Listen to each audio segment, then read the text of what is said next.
마켓나우 2부 시작하겠습니다. 시청자 여러분 안녕하세요. 이지혜입니다. 우리 시장은 그래도 장 개장한 이후에 조금 더 힘을 내는 모습이네요. 코스피는 4,110선 위를 지키고 있고 오늘은 중소형주가 조금 더 탄력이 있는 그런 장입니다. 오프닝은요, 거두절미하고 오늘 시장 전반적으로 줄다리가 좀 팽팽하게 이어질 수 있는 가능성에 대해서 여러분에게 브리핑을 좀 해드리겠습니다. 바로 이 판을 보시면 이해가 되실 것 같습니다. AI 구세주, AI 저승사자가 맞붙고 있는 그런 오늘의 시장이다라고 보시면 될 것 같고, 악마와 천사 사이에서 어디에 반응할 건지 투자 심리가 극명하게 또 갈릴 수 있는 중요한 분기점이 아닐까 싶고요. 저희 마켓나우 2부 PD님이 아주 콘텐츠 이런 부분 디테일을 잘 살리시는데 또 귀엽게 표현을 해주셔서 굉장히 열일을 하고 있다는 생각이 일단 들면서 AI 저승사자, 이게 어쩌면 시간의 흐름이거든요. 그거부터 좀 설명을 해드리겠습니다. AI 저승사자의 요인이 몇 개 있었는데 대표적으로 코어 이브가 16% 이상 급락해서 마감이 됐거든요. 근데 여기에서 왜 이렇게 주가가 급락했냐라고 보니까 올해 매출 전망이 하향되는 흐름들이 있었습니다. 이것부터 좀 설명을 해드릴까요? 미국 시장에서 AI 계속 이게 버블인가 아닌가 계속 갈 수 있는가에 대해서 긴장감이 좀 서려 있잖아요. 그래서 뉴욕 시장에서는 AI 기술주 그 고평가 논란 이런 부분이 좀 있으면서 주가가 흘러내리는 흐름들이 있었는데 AI 고평가된 기술주를 중심으로 자금을 회수해서 좀 저평가된 헬스케어나 가치주로 자금이 쏠리는, 그래서 약간은 분위기가 바뀌어졌네, 이러한 것을 좀 느꼈거든요. 그런 시장 하에서 보시면 될 것 같습니다. 코어이브는 일단 올해 매출 전망이 떨어져서 주가가 이렇게 급락했다라고 보시면 되는데, 코어이브 나름대로 이유를 댄 게 뭐냐면 데이터 센터 개발 파트너사들이 일정을 지연했기 때문에 뭐 그렇다라는 이유는 들었습니다만, 시장에서는 그 거품론을 불식시키기 위해서는 데이터를 확실하게 보여줘야 되는데 그런 부분에서 매출 전망을 떨어뜨렸기 때문에 투자 심리가 꺾였다, 이렇게 보시면 될 것 같습니다. 그래서 이런 이유 때문에 뉴욕 시장에서 AI 기술주가 동반으로 약한 흐름들이 나타났다라는 점이고요. 소프트뱅크와 엔비디아의 관계도 보셔야 되는데, 소프트뱅크가요, 엔비디아 지분 50억 달러를 매각을 하기로 했습니다. 왜 팔았을까 보니까 이 매각하고요, 자체적으로 AI 개발을 하는데 거기 돈이 많이 들어가니까 거기에 투자를 하겠다라는 겁니다. 그래서 그 엔비디아 같은 경우에 한 3% 가깝게 밀리는 흐름들이 장에서 연출이 됐다라는 점, 이게 AI 기술주의 이제 하락 요인이 된 거고요. 얼마 전에 그런 말 드렸습니다. 빅쇼트 영화 굉장히 흥미롭게 보신 분들 계셨을 텐데 거기 실존 모델 주인공인 그 마이클 버리, 이 사람이 최근에 이제 엔비디아 팔란티어의 하락에 베팅하는 그런 공격적인 부분이 있었잖아요. 그래서 그때도 주가가 흘러내렸던 걸로 알고 있었는데 풋옵션 11억 달러를 이제 매도친 그런 흐름들이 있었거든요. 그런데 또다시 무슨 얘기를 했냐면 AI 빅테크 기업들이 감가상각을 조작했다, 회계 의혹이 있다라는 거를 얘기를 했습니다. 그게 1,760억 달러 정도 부풀렸다라는 부분인데요. 특히 콕 집어서 얘기한 기업이 오라클 그리고 메타 플랫폼 되겠습니다. 그러면서 2028년까지 27% 각각, 그게 21%, 오라클은 27%, 메타는 21% 과대평가됐다라는 말을 언급을 해서요. 이게 좀 심리적으로 타격을 줬고 앞으로 더 공개할 게 있다고 해요. X에서 밝혔는데 11월 25일에 추가 공개를 예고했습니다. 그런데 시장에서 일각에서는 이 기업들의 감가상각비라는 게 어차피 기업 재량권입니다. 그렇기 때문에 이게 추가적으로 공개, 입증하기가 사실을 입증하기가 쉽지 않겠느냐라는 분석도 있는데, 이런 투자 심리가 AI 기술주 전반적으로 좋지 않았다라는 점 말씀드리면서, 그리고 AI 구세주, 저승사자에서 구세주로 부각받을 수 있는 게 이제 AMD의 실적이 발표됐거든요. 장 마감 이후에. 그리고 나서 이제 시간의 주가가 한 4.88% 뛴 흐름들이 나타났습니다. 여기에서 굉장히 중요한 거는 리사수 CEO가요. 2030년 AI 칩 시장이 1조 달러로 갈 것이다라고 전망했는데 1조 달러면 우리나라 돈으로 1,400조 시장이 되겠습니다. 그러면서 향후 3년에서 5년간 매출 성장이 연 35%가 기대가 된다고 했는데 이거는 강력한 AI 칩의 폭발적인 수요 덕분에 이런 얘기를 했습니다. 근데 이게 굉장히 중요한 이유가 전문가들의 코멘트를 보니까요. AMD가 이렇게 구체적으로 데이터를 제시한 게 처음이라고 합니다. 그래서 이게 굉장히 중요한 요소이다라는 부분. AI 관련 그 연평균 성장률이 80% 이상이 될 것이다라는 이런 수치를 제시했다라는 점 굉장히 의미가 있지 않을까 생각을 하고요. 기업에서는 하이퍼스케일러 그리고 AI 네이티브, AI 네이티브 같은 경우는 오픈 AI 뭐 이런 기업이 되겠습니다만 그리고 소버린, 그 AI의 주도권 쥐자, 우리나라로 하면 네이버, 카카오 같은 그런 기회로 인식한다라는 부분이고 아시다시피 오픈 AI의 그 4년간 1,000억 달러, 이게 한 140조 원 우리나라 규모인데 AI 칩을 수주했고 대신 오픈 AI는 AMD의 지분을 최대 한 10% 매입할 수 있는 권리를 부여했다라는 점 아마 예전에 얘기를 해드릴 텐데 이런 흐름으로 좀 맞물려 가고 있는 상황입니다. 그래서 어쨌든 이런 구체적인 데이터도 언급을 했고 AI의 칩 수요가 폭발적으로 늘어나고 있다. 긍정적인 흐름을 보여줬기 때문에 시간의 주가에서 4% 뛰었습니다. 장중에는 이런 저승사자의 요소가 있었다면 그 이후에는 긍정적인 데이터는 나왔는데 이걸 시장이 어떻게 반응하느냐 오늘 장중에 굉장히 중요한 포인트라는 거 말씀드리면서 두 번째 가보도록 하겠습니다. 오늘 시장에서 당연히 STO 관련주 좀 부각을 받고 있고 장 초반보다 조금 더 상승폭을 높이는 흐름들이 나타나고 있는데 잠깐 멈췄었거든요, 7월에. 그런데 다시 분위기가 뛰고 있는 상황입니다. 국회 정무위에서 24일부터 25일 토큰 증권 법안을 심사하겠다, 돌입하겠다라고 얘기했습니다. 이러면 연내에 드디어 통과가 될 수 있을까 기대감을 갖게 하는 거고 그럼 우리는 STO 시장이 본격적으로 개막하는 걸 이제 체험할 수 있을까 이렇게 느끼는 거고요. 어쨌든 이게 돼야지 금융당국에서는 연내에 조각 투자 이런 부분을 많이 들으셨을 텐데 장외 거래소, 그러니까 유통 플랫폼 이런 부분에 선정을 할 것으로 보여서 이런 게 순차적으로 돼야 된다라는 부분입니다. 지금 여야는 이견이 없는 그런 사안이라고 하는데 이번 달에 안 되면 연내에 법안 소위가 언제 열릴지 모르기 때문에 사실상 지금 돼야 된다라는 얘기가 좀 있더라고요. 이걸 원하는 입장에서는 좀 관심 있게 보시면 될 것 같고요. 조각투자거래소 예비인가 3개 컨소시엄이 경쟁을 하고 있는데 그 밑에 써놨습니다.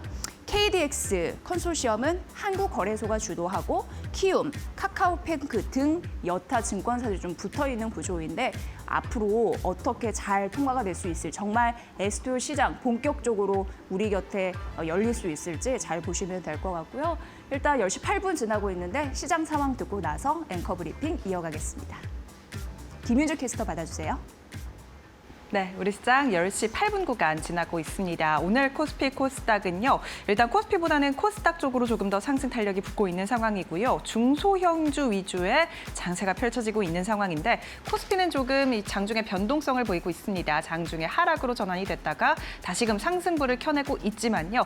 상승불이 조금은 둔화되는 모습을 보이고 있습니다. 업종별 종목별 흐름 트레이딩 뷰를 통해서 만나보시죠. 전반적으로 봤을 때 지금 대형주 위주로 빠지는 장세가 연출됩니다. 특히 반도체 투톱이 오늘 낙폭을 점차적으로 키워내고 있는데 삼성전자가 0.77%가량 하락하고 있고요. SK하이닉스는 1% 넘는 하락세입니다. 지금 삼성전자와 SK하이닉스에 대해서 모건스탠리에서 목표가를 상향하는 리포트를 냈습니다. 삼성전자, SK하이닉스 앞으로 이 디램 가격 상승 등으로 앞으로의 실적도 탄탄할 것이다라는 전망이 나왔지만 그럼에도 불구하고 미국에서 불어온 기술주 이 AI 거품론에 오늘 조금은 쉬어가는 흐름이 나오고 있고요. 방산주 오늘 좋습니다. 한화 에어로스페이스가 2%가량 상승, 현대 로템도 상승이고요. 한국항공우주도 2%대 상승불 켜내고 있습니다. 오늘 방산 쪽으로 상승불 켜내고 있고 또 원전은 조금 지지부진한 움직임 보이는 점이 특징적입니다. 오늘 시장에서 조금 좋은 건요. 증권입니다. 증권업종이 일제히 지금 초록불 켜면서 상승하고 있는 상황인데 특히 삼성생명 같은 경우 이 호실적을 발표했고 삼성증권도 호실적을 발표했고요. 여기에 이제 한국투자금융도 호실적을 발표하면서 6%가량 급등하고 있는 모습을 보여주고 있습니다. 한국투자증권 같은 경우에는 영업이익이 이제 올해 총 영업이익이 2조 원 가까이 올라선 상황이고요. 처음으로 올해 2조 클럽을 눈앞에 두고 있는 상황입니다. 그렇기 때문에 증권주 쪽으로 호실적을 발표하면서 오늘 상승세가 강하게 붙고 있다라는 점 특징적으로 잡아볼 수 있겠습니다. 미래에셋증권도 5%가량 상승 중입니다. 그리고 오늘 어제 좋았던 전력설비 쪽은 조금 쉬어갑니다. HD 현대일렉트릭이 1%가량 빠지고 있고요. 효성중공업도 1%가량 하락입니다. 오늘 전력설비는 조금 쉬어가고 있고 반도체도 쉬어가면서 어제 장과는 조금 다른 분위기가 연출되고 있는 코스피고요.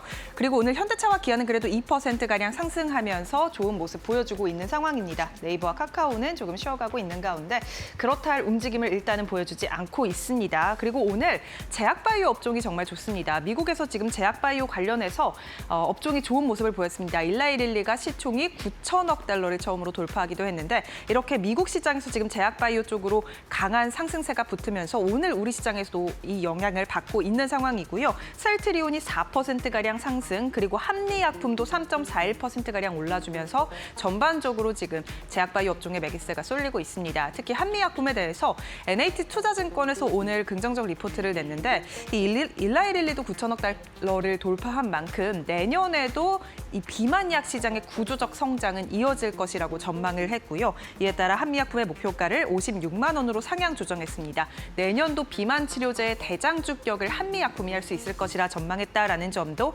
함께 체크해 보시죠. 일단 전반적으로 오늘 시장 안에서는 제약바이오 업종이 좋은 모습 보여주고 있고 증권 업종이 일제히 올라주고 있다라는 점이 코스피 시장 안에서의 특징으로 잡아볼 수 있겠습니다. 그 외 대형주는 오늘 조금 쉬어갑니다. 코스닥 시장도 열어보시죠. 오늘 코스닥 시장은 일단 비슷한 흐름입니다. 제약바이오 업종으로 강한 매기세가 쏠리고 있는데 지금 보시면 알테오젠이 3% 넘게 오르고 있고요. 페트론도 4% 넘는 상승, 리가켄 바이오사이언스와 ABL 바이오사이언스까지 일제히 3%가량 올라주고 있습니다. 특히 오늘 비만 치료제 관련주들의 상승세가 눈에 띕니다. 페트론 4%, 그리고 전반적으로 시장에서 한미약품 같은 비만 치료제 관련주들이 지금 제약바이오 업종 안에서의 상승을 이끌어주고 있다라고 볼 수 있겠고요. 그리고 오늘 파마리서치가 0.34%가량 소폭 하락하고 있는데 파마리서치에 대해서 증권가에서 목표가 줄 하향 리포트가 쏟아지고 있습니다. 3분기 실적을 발표했는데 이 리쥬란에 대한 성장세가 둔화되고 있다라는 점이 밝혀졌습니다. 이에 따라서 지금 증권가에서 눈높이를 하향 조정하고 있는 상황이고요. 장중에 낙폭이 1% 넘는 낙폭을 기록하기도 했지만 오늘 전반적으로 제약바이오 업종에 상승세가 몰리고 있기 때문에 낙폭을 축소, 지금 0.45%가량 소폭 하락하는 중입니다. 오늘 그리고 2차 전지 관련주들이 좋은데요. 에코프로비엠 1.63%가량 오르고 있고 엔캠도 3%가량 상승입니다. 반도체 소부장단이 장 초반만 하더라도 일제히 빠졌는데 지금 상승으로 전환된 종목들이 몇 개 눈에 띕니다. 하나 마이크론이 5%대 상승 탄력 붙고 있고요. 심텍도 2%가량 상승분로 전환이 됐습니다. 그리고 오늘 특징적으로 잡아볼 수 있는 종목 펄어비스입니다. 오늘 7% 넘는 강세 탄력이 붙기도 했는데 펄어비스가 3분기 실적을 발표했는데 호실적을 발표했습니다. 흑자 전환에 성공했고요. 특히나 기대감이 모이고 있는 건 이 붉은 사막에 대한 기대감이 모이고 있죠. 내년 3월 출시 예정에 대해서 변동이 없다라고 컨퍼런스 콜에서 밝히면서 앞으로 이 붉은 사막에 대한 기대감까지 함께 붙고 있는 펄어비스고요. 6.41%가량 현재 시간 기준으로도 계속해서 강세 탄력 붙고 있습니다. 오늘 화장품 쪽으로도 다시 오름세인데요. 실리콘도 3%가량 상승, 전반적으로 코스닥 시장 안에서 화장품주도 다시금 상승불 켜내고 있는 상황입니다. 지수는 어떨까요? 지수도 살펴보시죠.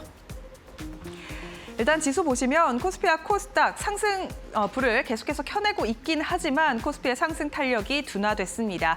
장중에 4,130선까지 고점을 높였는데 현재 시간 기준으로 4,127선 부근에서 움직이고 있고요. 그래도 전장 대비해서 20포인트 가까이 올려내면서 움직이고 있다라는 점은 긍정적이네요. 코스닥 같은 경우도 1.31%가량 상승하면서 895포인트 지나가고 있습니다. 오늘 코스닥은요, 일중 고점 부근을 지나가고 있다라는 점 짚어드립니다. 지금 전반적으로 봤을 때 업종별로도 초록불 켜면서 상승하는 업종들이 코스닥 쪽으로 조금 더 많았습니다. 그렇다면 지금 투자자들의 매매 동향은 어떨까요? 수급 상황 열어보시죠. 일단 오늘 외국인의 순매도가 역시나 나오고 있습니다. 지금 원달러 환율이 1,460원 선으로 개장을 했습니다. 그렇기 때문에 고환율에 대한 부담감 여전한 상황이고요. 외국인의 수급이 빠져나가고 있습니다. 3천억가량 순매도 중이고요. 기관의 순매도에서 순매수로 전환이 됐습니다. 지금 1,700억가량 순매수. 개인은 장 초반부터 지금까지 순매수 유지하고 유지하고 있고요. 1,400억가량 사들이고 있습니다. 코스닥 시장도 열어보시죠. 오늘 코스닥 시장은요, 외국인과 기관의 쌍끌이 매수세 들어오고 있습니다. 외국인이 장 중에 순매수 전환이 됐고요. 280억가량 순매수, 기관도 460억가량 사들이고 있습니다. 개인만의 매도세 나오고 있는데 오늘 코스닥 시장 개인은 팔고 있고요. 700억가량 순매도, 메이저 주체 수급이 코스닥 시장에 들어오고 있다는 점 확인해 볼 수 있겠습니다. 지금까지 시장 상황 열어봤습니다. 여전히 시장을 올릴 기폭제이자 긍정적인 성장 전망이 더해지는 K반도체. 그렇다면 K반도체 아니면 대안이 없는 것일까? 반도체 5할 타이라고 하나증권에서 굉장히 독특한 제목, 그런데 이해가 쉬운 제목의 리포트를 오늘 아침에 내놨습니다. 그러면서 반도체에 곁들일 반찬이 있을지 그 투자 전략에 대해서도 세부적으로 해놨더라고요. 의미가 있어서 소개를 해드리겠습니다. 일단 한국 반도체는 이익 상향폭이 역대 최고 수준이 될 것이다, 이렇게 얘기를 하고 있고요. 내년에 OP 영업이익입니다. 삼성전자는 76조, 하이닉스는 69조 정도 하나증권에서 예상을 했습니다.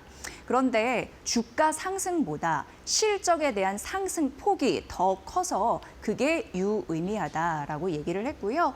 그리고 하드웨어 자본재 수익성이 급등할 것으로 보이는데 하드웨어는 대표적으로 삼성전자라고 딱 못을 박았습니다. 삼성전자고 자본재 같은 경우에는 소비자가 직접 사는 제품이 아니라 그런 제품을 만들기 위해서 도와주는 군들, 예를 들어서 장비, 설계, 기계 이런 게 되겠습니다. 그런 섹터들의 수익성이 급등할 수 있다라는 가능성을 언급을 했습니다.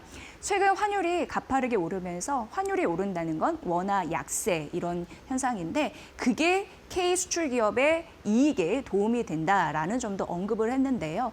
환율이 100원 정도 오를 때요. 코스피가 분기 영업이익이 한 5조 원 정도 는다고 하고 넓게 연간으로 봤을 땐 20조 원 정도 늘 수 있다라고 하면서 환율 약세, 수출 기업에는 그러니까 고환율, 원화 약세는 수출 기업에 긍정적이다라고 얘기했고 원화 환율에 굉장히 민감하게 반응하는 섹터가 있으니 그것은 자동차이거든요. 근데 자동차는 분기 이익이 1조 원 이상이 될 것이다라고 보면서 자동차가 대표적이고 반도체, 조선, 방산, 우호적인데 반도체가 들어갔습니다. 그래서 환율을 쭉 또 설명을 했습니다.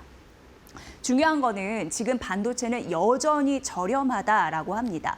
글로벌 경쟁국 대비해서 저평가됐다라는 얘기를 하면서 중국과 격차가 확대됐는데 미국과 중국의 전쟁이 본격화하면서 한국은 플러스로 됐고 중국은 마이너스로 하락 전환된 흐름들이 뚜렷하고 앞으로도 이런 흐름들은 가속화될 것이다라고 얘기를 했습니다. 그러면서 K반도체, 자동차가 대표적인 산업군이라고 얘기했고 SK 하이닉스 긍정적으로 봤는데 AI 기술 혁명 시대에 긍정적인 수혜를 톡톡히 받아갈 기업이라고 얘기하면서 내년에 이런 얘기 좀 자주 나오더라고요. 최근 리포트에서 SK 하이닉스가 내년 미국 수익률 그것과 좀 유사하게 될 가능성이 있다라고 하면서 긍정적인 호평을 했습니다. 다음 페이지 보면요. 그렇다면 이제 반도체에 곁들일 반찬은 뭐가 있을까? 앞서서 삼성전자, SK 하이닉스 매번 강조해도 지나치지 않은 게 많이들 궁금해하시고 그리고 증권사의 시각이 어떻게 변할지 몰라서 궁금하고 또 불안한 마음이 있으셔서 그건 제가 소개를 해드리는 거고요.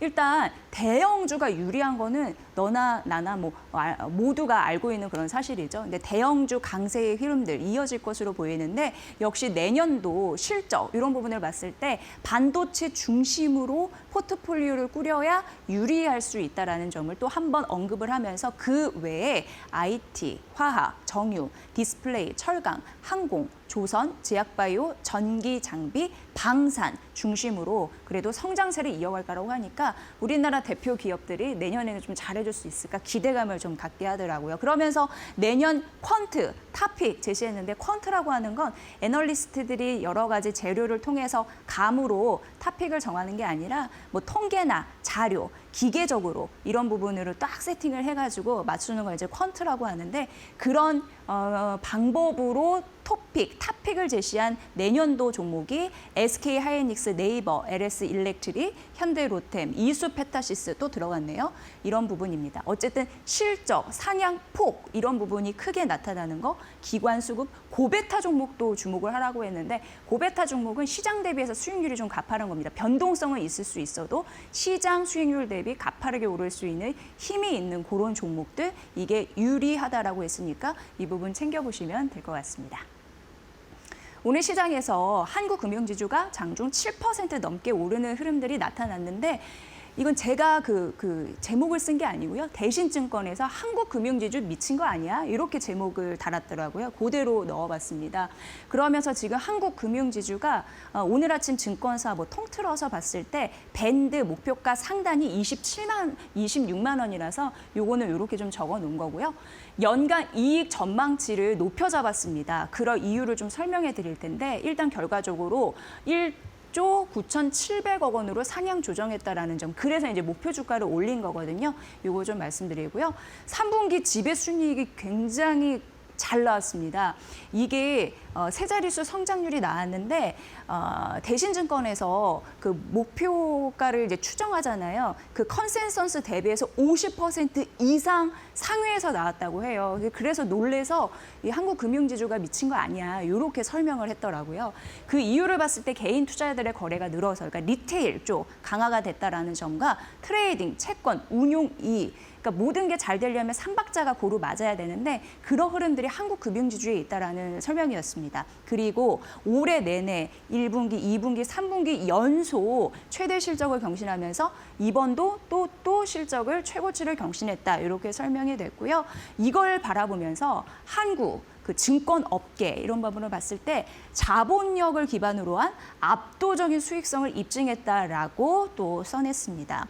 이거 외에 키움증권 같은 경우에도 한국금융지주 같은 경우에 IMA라고 해서 종합투자계좌, 인가 이런 부분이 있는데 그걸 받았을 때 수익성 업그레이드 가능하다고 했는데 자본을 더 많이 모아서 뭔가를 활용할 수 있는 여력이 있다 보니까 당연히 돈이 많이 들어오면 이제 투자할 때도 있고 뭐 이렇게 쓸 용도가 있잖아요. 그런 흐름에서 앞으로 긍정적이라고 했고 높은 자본 성장률이 결국 주가 상승의 촉매제가 될 것이다라는 가능성 언급했으니까 이 부분 좀 챙겨보시면 될 것 같고요. 다음 페이지 보면은 오늘 아침에 증권사 리포트에서 키움증권이 가장 높은 26만 원으로 목표 주가를 올렸다라는 점 말씀드리고 NH투자증권 다올 그리고 신한투자증권이 25만 원 이 두 증권사는 올렸고요. 그 외에 삼성증권은 21만 원 유지했는데 이게 오늘 아침 증권사 리포트의 가장 하단이고 상단이다라는 점 말씀드립니다. 다음 페이지 넘어가 볼게요. 오늘 전반적으로 뉴욕 시장에서 제약바이오주가 강했잖아요. 그러니까 고평가 기술주를 자금을 회수해서 제약바이오, 저평가 그리고 가치주에 투자하는 흐름들. 그래서 뉴욕 시장을 바라보면서 자금의 성격, 투자하는 자금의 성격이 좀 변화한 걸 느꼈다라고 제가 말씀드렸는데 그런 흐름으로 우리 시장의 장 초반에 제약바이오주 함께 가는 흐름들이 있었고 일단 다올투자증권에서 비만 그리고 메시가 열렸다. 요 제목으로 얘기를 했는데 메시 같은 경우에는 간에 지방이 많이 껴서 안 좋아지는 걸로 뭐 비만 그리고 당뇨에도 굉장히 직접적인 연결이 돼서 결국 비만과 메시 이제 비슷한 느낌이다라고 보시면 됐는데 그 탑픽을 가렸습니다. 첫 번째 한미약품인데요. 오늘 52주 신고가 갔잖아요. 오늘 강하고 근데 목표 주가 55만 원으로 올렸으니까 이거 참고해 보시고요. 영업 가치 그리고 비영업 가치 이런 부분 좀 계산했습니다. 근데 목표 주가 올려잡은 이유가 국내 제약사, 경쟁사 대비해서 10% 프리미엄을 반영했는데 그 이유가 비만, 메시 신약 파이프라인의 성과가 기대되기 때문에 그리고 국내 증권사에서도 비만 치료제에 대해서 긍정적인 전망을 나타내서 오늘 특징주 종목의 핫한 종목으로 또 오르기도 했습니다. 리가켄 바이오 목표 주가 20만 원으로 올려잡았는데 항암, 신약 가치 긍정적이라고 봤고 뭐 경쟁사 대비해서 안정적이고 기술력이 있기 때문에 이랬을 거고 플랫폼 가치 재평가도 있는데 글로벌 제약사가 현재 주목을 하고 있다라는 점 그래서 앞으로 주가 상승 여력이 괜찮다라는 점 언급을 했습니다. 참고해 보시면 될 것 같네요. 마지막으로 카지노주, 호텔, 탑픽주 좀 가려드릴 텐데 IBK 투자증권에서 굉장히 긴 리포트를 내놨는데 핵심만 잘라서 좀 말씀드리겠습니다. 일단 K 콘텐츠 열풍 때문에 우리나라의 외국인 관광객들이 늘면서 카지노와 호텔이 긍정적이라서 앞으로 관심 있게 보시면 좋으라는 게 하나의 핵심 포인트가 되겠고요. 벌써 13년 전이더라고요. 싸이부터 BTS 그리고 오징어 게임 이건 2021년도에 나왔나요? 그리고 그 굉장히 유명했던 기생충, 미나리 이런 쪽으로 이제 순서대로 왔죠. 그리고 최근에 K-팝 데모 헌터스 이런 부분이 글로벌 흥행 계속 히트를 치다 보니까 이제 외국인이 우리나라 한국을 이미지 굉장히 좋아지면서 많이 들어오고 있고 앞으로 이런 흐름들이 커질 거라고 또 봤습니다. 그러면서 외국인 카지노에 영향을 좀 미칠 가능성이 있는데 직간접적인 수혜가 본격화된다라고 하면서 롯데 관광개발과 파라다이스를 IBK 투자증권에서 새롭게 제시를 한 겁니다. 신규 커버리지라는 점 말씀드립니다. 그래서 신규로 써놨고요. 롯데 관광개발은 32,000원인데 중국 쪽을 보더라고요. VIP 회복. VIP는 돈 많이 씁니다. 그러면은 실적에 도움이 많이 될 거고 지금 카지노 매출 급등이 1,600실, 객실 이런 부분에 이제 집중 여기로 투입을 하면서 그 단가를 또 높일 것 같고 테이블 매출도 1분기에는 600만 원이었는데 3분기로 갈수록 1,000만 원이 늘어나면서 또 고액 베팅도 많이 늘어나면서 총 게임 매출도 늘면서 이게 지금 선순환 구조를 만들고 있다고 합니다. 이게 긍정적이고 파라다이스는 24,000원으로 제시를 했는데 지금 영종도 파라다이스 여기를 중심으로 성장세가 지속이 되고 인스파이어 카지노 개장 효과를 톡톡히 볼 가능성이 있는데 요게 되면서 VIP뿐만 아니라 일반 고객까지 끌어당긴다고 합니다. 그리고 호텔 같은 경우에는 그랜드 하얏트 인천 웨스트타워를 인수했는데 여기에 VIP 영업을 좀 강화할 것이다라는 전략 이런 부분이 긍정적으로 봤고요. 마지막 호텔 좀 간단하게 좀 봐드리면 호텔 같은 경우에는 이 호텔 신라와 GSPNL인데 이 두 기업 모두 제주 중문에 호텔을 보유하고 있는데 그동안 좋지 않았던 건 내국인들이 많이 안 갔다고 합니다. 그런데 그 관광 이런 부분이 좀 분위기가 풀린다면 빠르게 실적 반등을 기대해봐도 좋다라고 얘기를 했고요. 호텔 신라는 지금 면세 아닙니다. 호텔로 지금 체질 개선 중이고 인천공항 왜냐하면 면세 사업은 철수를 했죠. 그리고 해외 확장을 이제 본격화하면서 호텔 실적, 성장 이런 부분을 눈여겨봤는다고 얘기했고 파라나스 호텔 인 GSPNL 같은 경우에도 웨스틴 서울 파라나스를 그 리모델링 이제 재오픈하면서 효과가 본격화되고 있고 4분기는 역대 최대 실적을 보일 가능성이 있다고 합니다. 그리고 이 실적 성장세는 내년까지 이어질 가능성이 있다고 해서 카지노 둘, 그리고 호텔 둘 이렇게 해서 관심 종목, 탑픽 종목 제시해드렸으니까 참고해 보시길 바라겠습니다. 네, 오늘 시장 4,125선은 좀 지키고 있는 흐름들 나타나고 있는데 뒷심이 좀 강했으면 하는 바람이 있네요. 오늘 이난희 파트너님 연결해서 시장 전반적인 흐름 점검을 해드리도록 하겠습니다. 파트너님 반갑습니다. 네, 안녕하세요. 네, 오늘따라 목소리가 더 우렁찬 느낌이 드는데 기분이 좋으신 건지 궁금하네요. 오늘 시장 어떻게 보이세요? 네, 네. 제가 이 방송을 통해서 계속 보신 분들께서는 기억을 하실지 모르겠지만 일단 시장이 상승하기 위해서는 기반을 마련해야 되거든요.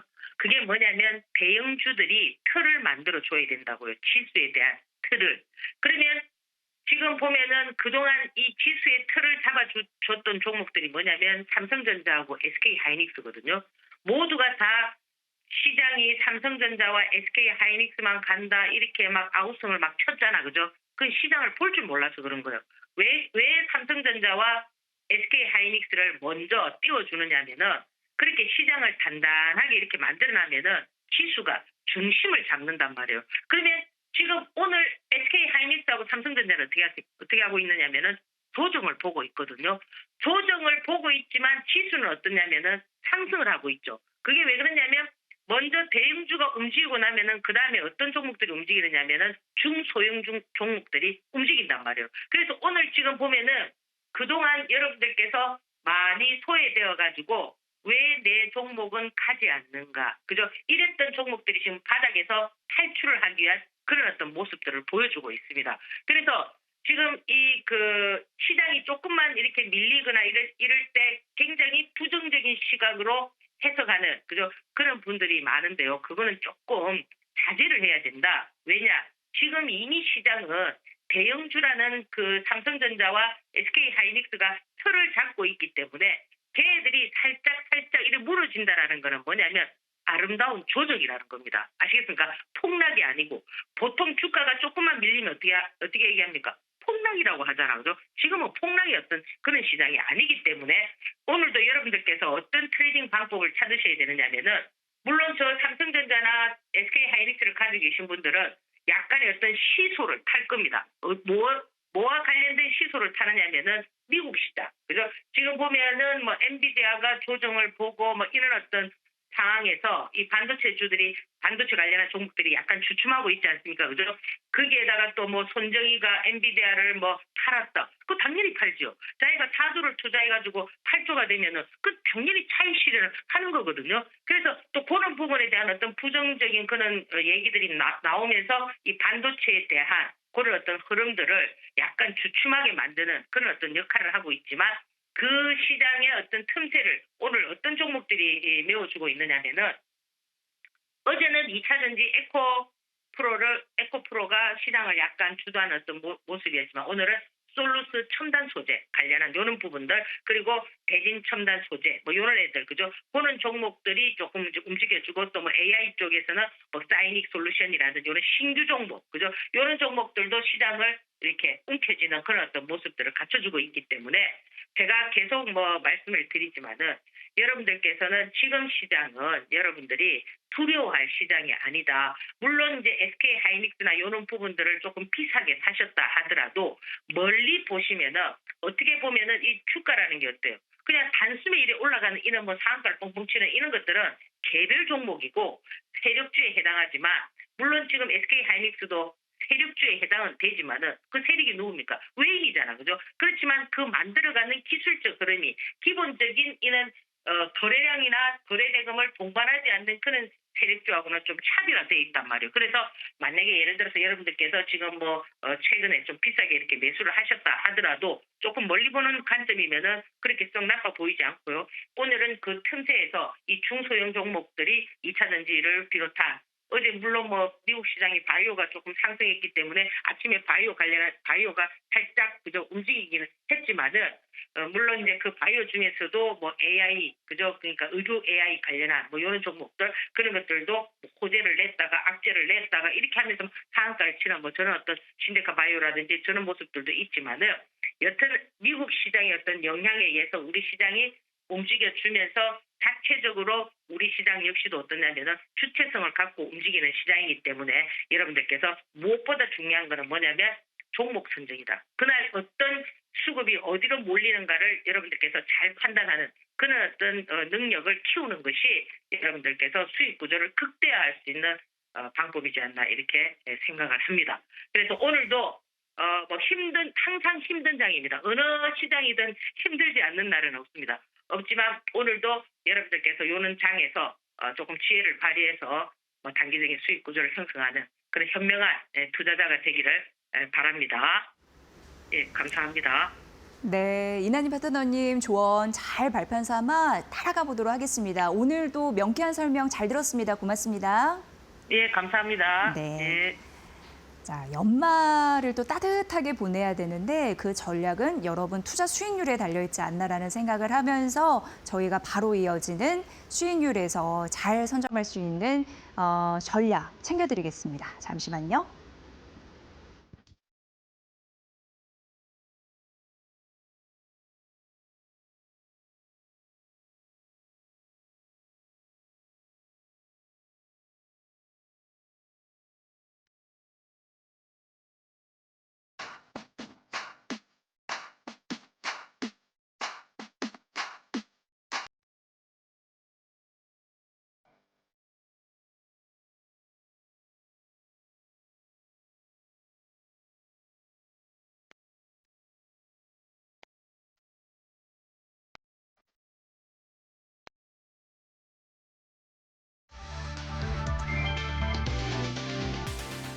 손정혜 회장이 또 한 번 큰 승부수를 던졌다.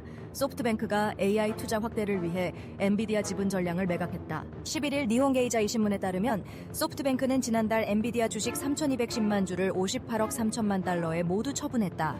이로써 3,544억 엔의 차익을 확정했다. 이번 매각으로 확보한 자금은 오픈 AI 등 AI 소프트웨어 투자 확대에 투입될 예정이다. 소프트뱅크는 이미 108억 달러를 오픈 AI에 출자했고 다음 달 225억 달러를 추가 투자할 계획이다.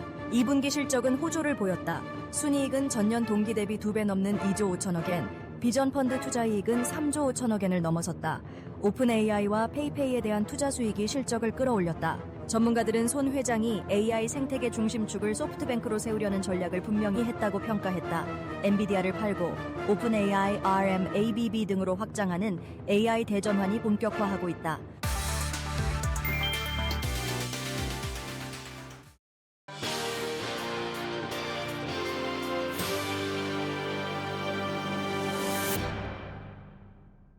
네, 중국 상해 종합지수 오늘 하락 출발하는 모습 나타납니다. 4천선 미치고요. 어제도 차익 실현 그런 뉴스 때문에 좀 떨어져서 마감됐는데 오늘도 3,995, 한 4, 이쪽에서 출발하고 있다는 점 말씀드리겠습니다.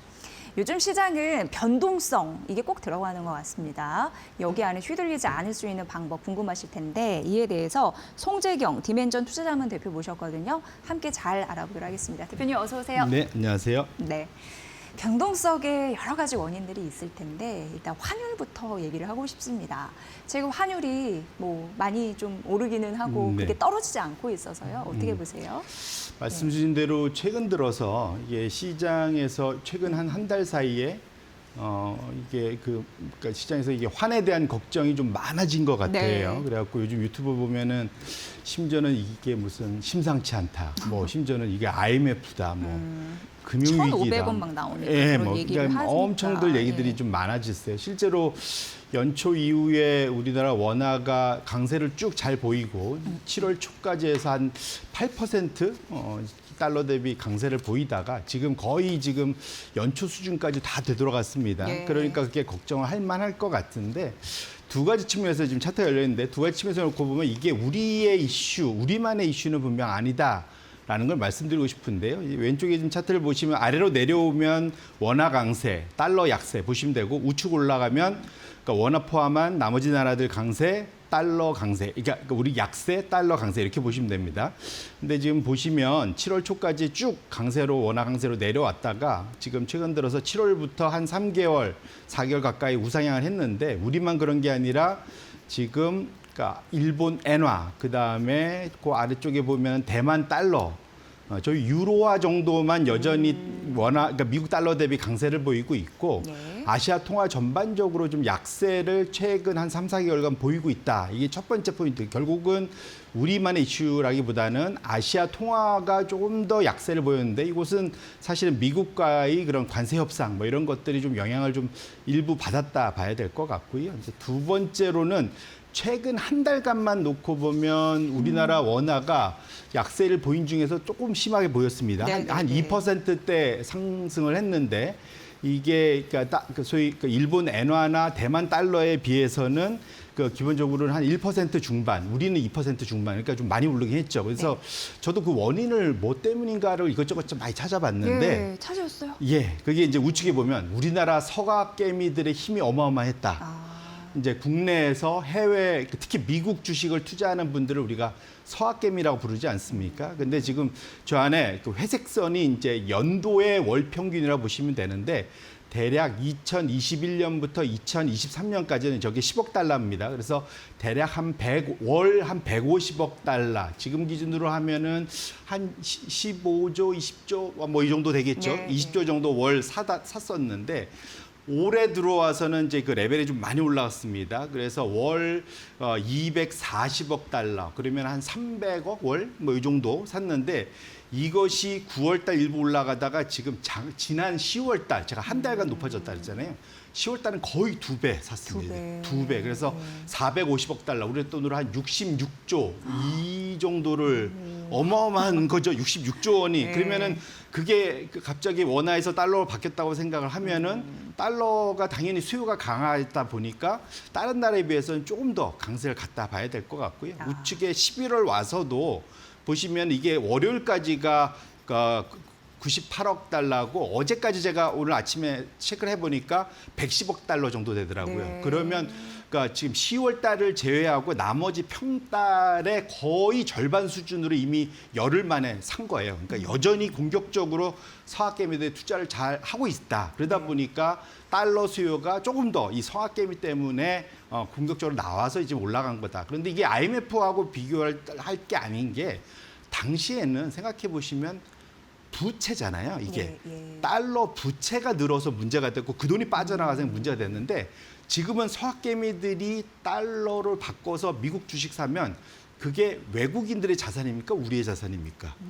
우리나라 자산이잖아요. 국내 투자자들이니까. 예. 그러니까 달러로 표시됐지만 한국의 자산이라는 거죠. 예. 그리고 지금 우리는 수출력군하는 게 달러 벌어들여서 좋아하는데 지금은 이 달러 역군이 서학개미들입니다. 서학개미들이 저렇게 투자를 해서 사실은 연초에 미국의 지수보다 월등한 수익을 내고 있어요. 예. 그 수익률이 상당히 좋거든요. 그래서 실제로 그래서 미국의 그 소위 일부 펀드 매니저들은 한국의 서학개미들 ETF가 왜 이렇게 수익률이 좋을까에 대한 연구도 하고 있어요. 진짜요? 그만큼. 스마트 개미로 인정받는 하나의 그렇죠. 사례네요. 예. 그러니까 물론 이제 약간 버블의 징후로도 판단하기는 하는데 어째나 서학개미들이 심지어는 미국 개미들도 잘하는데 미국 네. 개미들을 능가하는 게 능가하는. 우리나라 서학개미입니다. 야, 그러니까 네. 이게 달러를 벌어들이는 외화벌이들은 역군이 이제는 수출 기업에서 서학개미도 거기에 한 이름을 올렸다라는 측면에서는 뭐 긍정적으로 볼 수 있을 것 같고요. 결론적으로는 지금 원화의 약세 현상이 일부 걱정들을 하시는데 이것이 우리 내부적인 경제적인 문제가 있어서 그런 게 아니고 네. 오히려 투자를 많이 해서 일어난 일이기 때문에 너무 걱정하실 필요는 없다라고 말씀을 드리겠습니다. 네, 그래요. 환율을 얘기했을 때 정말 서화 개인 투자자분들, 캐와 개미 분들의 투자 규모가 늘어서까지는 생각을 못했는데 그래서 이렇게 전문가분이 필요하다는 생각이 일단 들고 또 대매 투자 또 많이 할 것으로 보이니까 맞습니다. 그런 부분에 대한 불안감이 있는 그런 심리가 반영돼서 크게 걱정 안 해도 된다라는 맞습니다. 쪽으로 결론을 맺어주셨는데 일단 환율 이런 부분의 불안정한 그거는 정리를 해드렸습니다. 두 번째 AI 관련이에요. 거품이다 아니다. 제가 앞서서도 이게 AI 저승사자, AI 구세주 이렇게 나눠 설명을 해드리기도 했는데 기업이 또 흔들리고 이러면 투자자들이 흔들리고 뭐 이런 게 왔다 갔다 하면서 변동성이 되고 있거든요. 어떻게 보세요? 예. 말씀 주신 대로 사실 AI 투자가 사실 올해 우리나라뿐만 아니라 전 세계 장을 다 이끌어 왔죠. 예. 지금도 이끌고 오고 있고요. 이제 다만 최근 한 2주 사이에 약간 변동성이 좀 생각보다 좀 커지고 있다. 뭐 미국발, 우리나라발. 어젯밤에도 사실은 미국의 엔비디아 주가가 한 2% 이상 하락하고 또 엔비디아가 열심히 밀어주고 있는 거의 계열사에 가까운 코어 위브 예. 거의 16% 이상 하락을 했죠. 실적이 나쁘지도 않았어요. 매출이 작년 대비 거의 2배 이렇게 올랐는데도 불구하고. 전망치 때문에 네, 하락. 네. 그런데 사실은 거기에 네. 보니까 빚이 너무 많이 들어서 그렇거든요. 그래서 전반적으로 이제 AI 투자에 대해서 이제는 투자만 많이 하면 열광을 하던 이제 그 단계는 이제 지나서 투자를 많이 하면 그걸로 제대로 돈을 벌 수 있어? 또 감당이 돼? 네. 이것에 대한 이제 질문들이 본격화됐다. 근데 이것을 이제 소위 트리거라고 하죠. 왜 갑자기 이런 얘기가 갑자기 나타났냐? 이제 지난주에 3가지의 이벤트가 있었습니다. 첫 번째는 뭐냐면 그 오픈 AI의 갑자기 정부 빚보증서죠. 네. 이 네. 코멘트 나중에 이제 철회하긴 했지만 네. 돈이 없으니까 보증 쓰는 거 아니야. 우리 인식이 딱 그러니까. 예, 그러니까요. 아니 너희 잘 나간다며 앞으로 돈 많이 벌 맞아요. 거라며. 근데 왜 정부 보고 세금 갖고 그거를 백스톱을 만들어 달라고 그래? 이거 말이 안 된다. 이렇게 이제 나온 네, 거죠. 네. 그러니까 야, 쟤네들 자신 없나 봐. 이게 첫 번째. 오픈 AI는 어쨌거나 넘버원 기업이잖아요. 이 AI 투자에. 그다음에 두 번째가 뭐가 있었냐면 또 엔비디아의 젠슨 왕이 또 거기다 불을 그러니까 찬물을 확 끼얹었습니다. 뭐였냐면 우리 이대로 가면 중국한테 져. 뒤진다. 예, 우리 열심히 도와줘야 돼. 중국은 지금 전력 거의 공짜로 AI 기업들이 쓰게 하는데 우리 뭐 하고 있냐? 예. 중국에 수출도 못하게 하는데 전력이라도 그럼 잘 공급하게 해주던가. 뭐 이런 식으로 이제 불만을 토로했어요. 그러니까 이러면 우리 미국이 좀 문제 있는 거 아니야? 이런 거.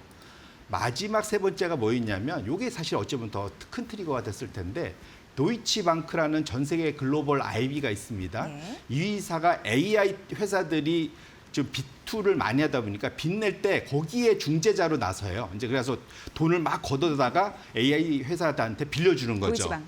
예. 근데 그 회사가 자기 개인 이제 그 회사의 자체 돈도 당연히 넣겠죠. 근데 문제는 이 회사가 갑자기 싹 분위기가 바뀌어서 야 이거 우리가 돈은 빌려주는 건 좋아서 거기서 수수료 띄고 좋은데 이러다 쟤네들 망하면 어떡해? 이런 생각이 자기네들도 이제 걱정이 되니까 하는군요. 조용히 뭘 하기 시작했냐면 해지를 하기 시작했어요. 예. 이제 그게 무슨 말이냐면 자기네가 빌려줬던 회사들 이런 문제가 생기면 AI 주가가 빠질 거잖아요. 그런 거 포트폴리오를 짜갖고 쇼 포지션을 미리 일부 갖고 가는 거예요. 그러니까 공매도를 미리 쳐놔서 네. 혹시 주가가 그러니까 여기 이 채권에 하락할 문제가 것을 생기면 예상했을 때. 예, 그러면 여기서 그 돈을 벌 수가 있잖아요. 네. 그러면 일정 부분 해지가 예, 될 수 있다. 그런 식의 이제 그러면 돈 열심히 빌려주라고 할 때는 언제고 쟤네들도 이게 딴 주머니 차네 이렇게 되는 거죠. 네, 그러네요. 그러니까 이 세 가지가 AI 투심을 상당히 좀 자극을 했다 보셔야 될 것 같고요. 그러니까 좀 불안해진 거죠. 그러니까 이제 빚투하는데 문제가 생겼는데 여기 지금 차트가 열려 있는데, 그러니까 지금 빚내는 시장에서 AI가 왼쪽 그래프는 지금 AI가 은행보다는 비중이 더 높은 최대 큰 손이 됐다. 14%나 지금 비중을 차지하고 있으니까. 네. 근데 우측에 보시면 이렇게 그러니까 돈을 빌려주는 사람들 입장에서는 잘 갚으면 문제가 없는데 혹시나 분위기가 나빠지거나 저 회사가 문제가 생겨서 못 받을 수도 있잖아요. 네, 파산 막 이렇게 하면 예. 큰일 나죠. 그러면 내가 이거를 어떻게 하면 해지할 수 있을까 고민이 있지 않아요? 하기 건전성도 굉장히 신경 써야 되니까요. 그렇죠. 그러니까 거기에 그것을 또 이걸 거래로 상품으로 만든 게 CDS라는 겁니다. 크레딧 디폴트 수압. 네. 그러니까 이게 신용 부도 수압인데 무슨 말이냐면 상대방이 그래 너 그 걱정되면 내가 대신 혹시 부도 나면 내가 대신 갚아줄게.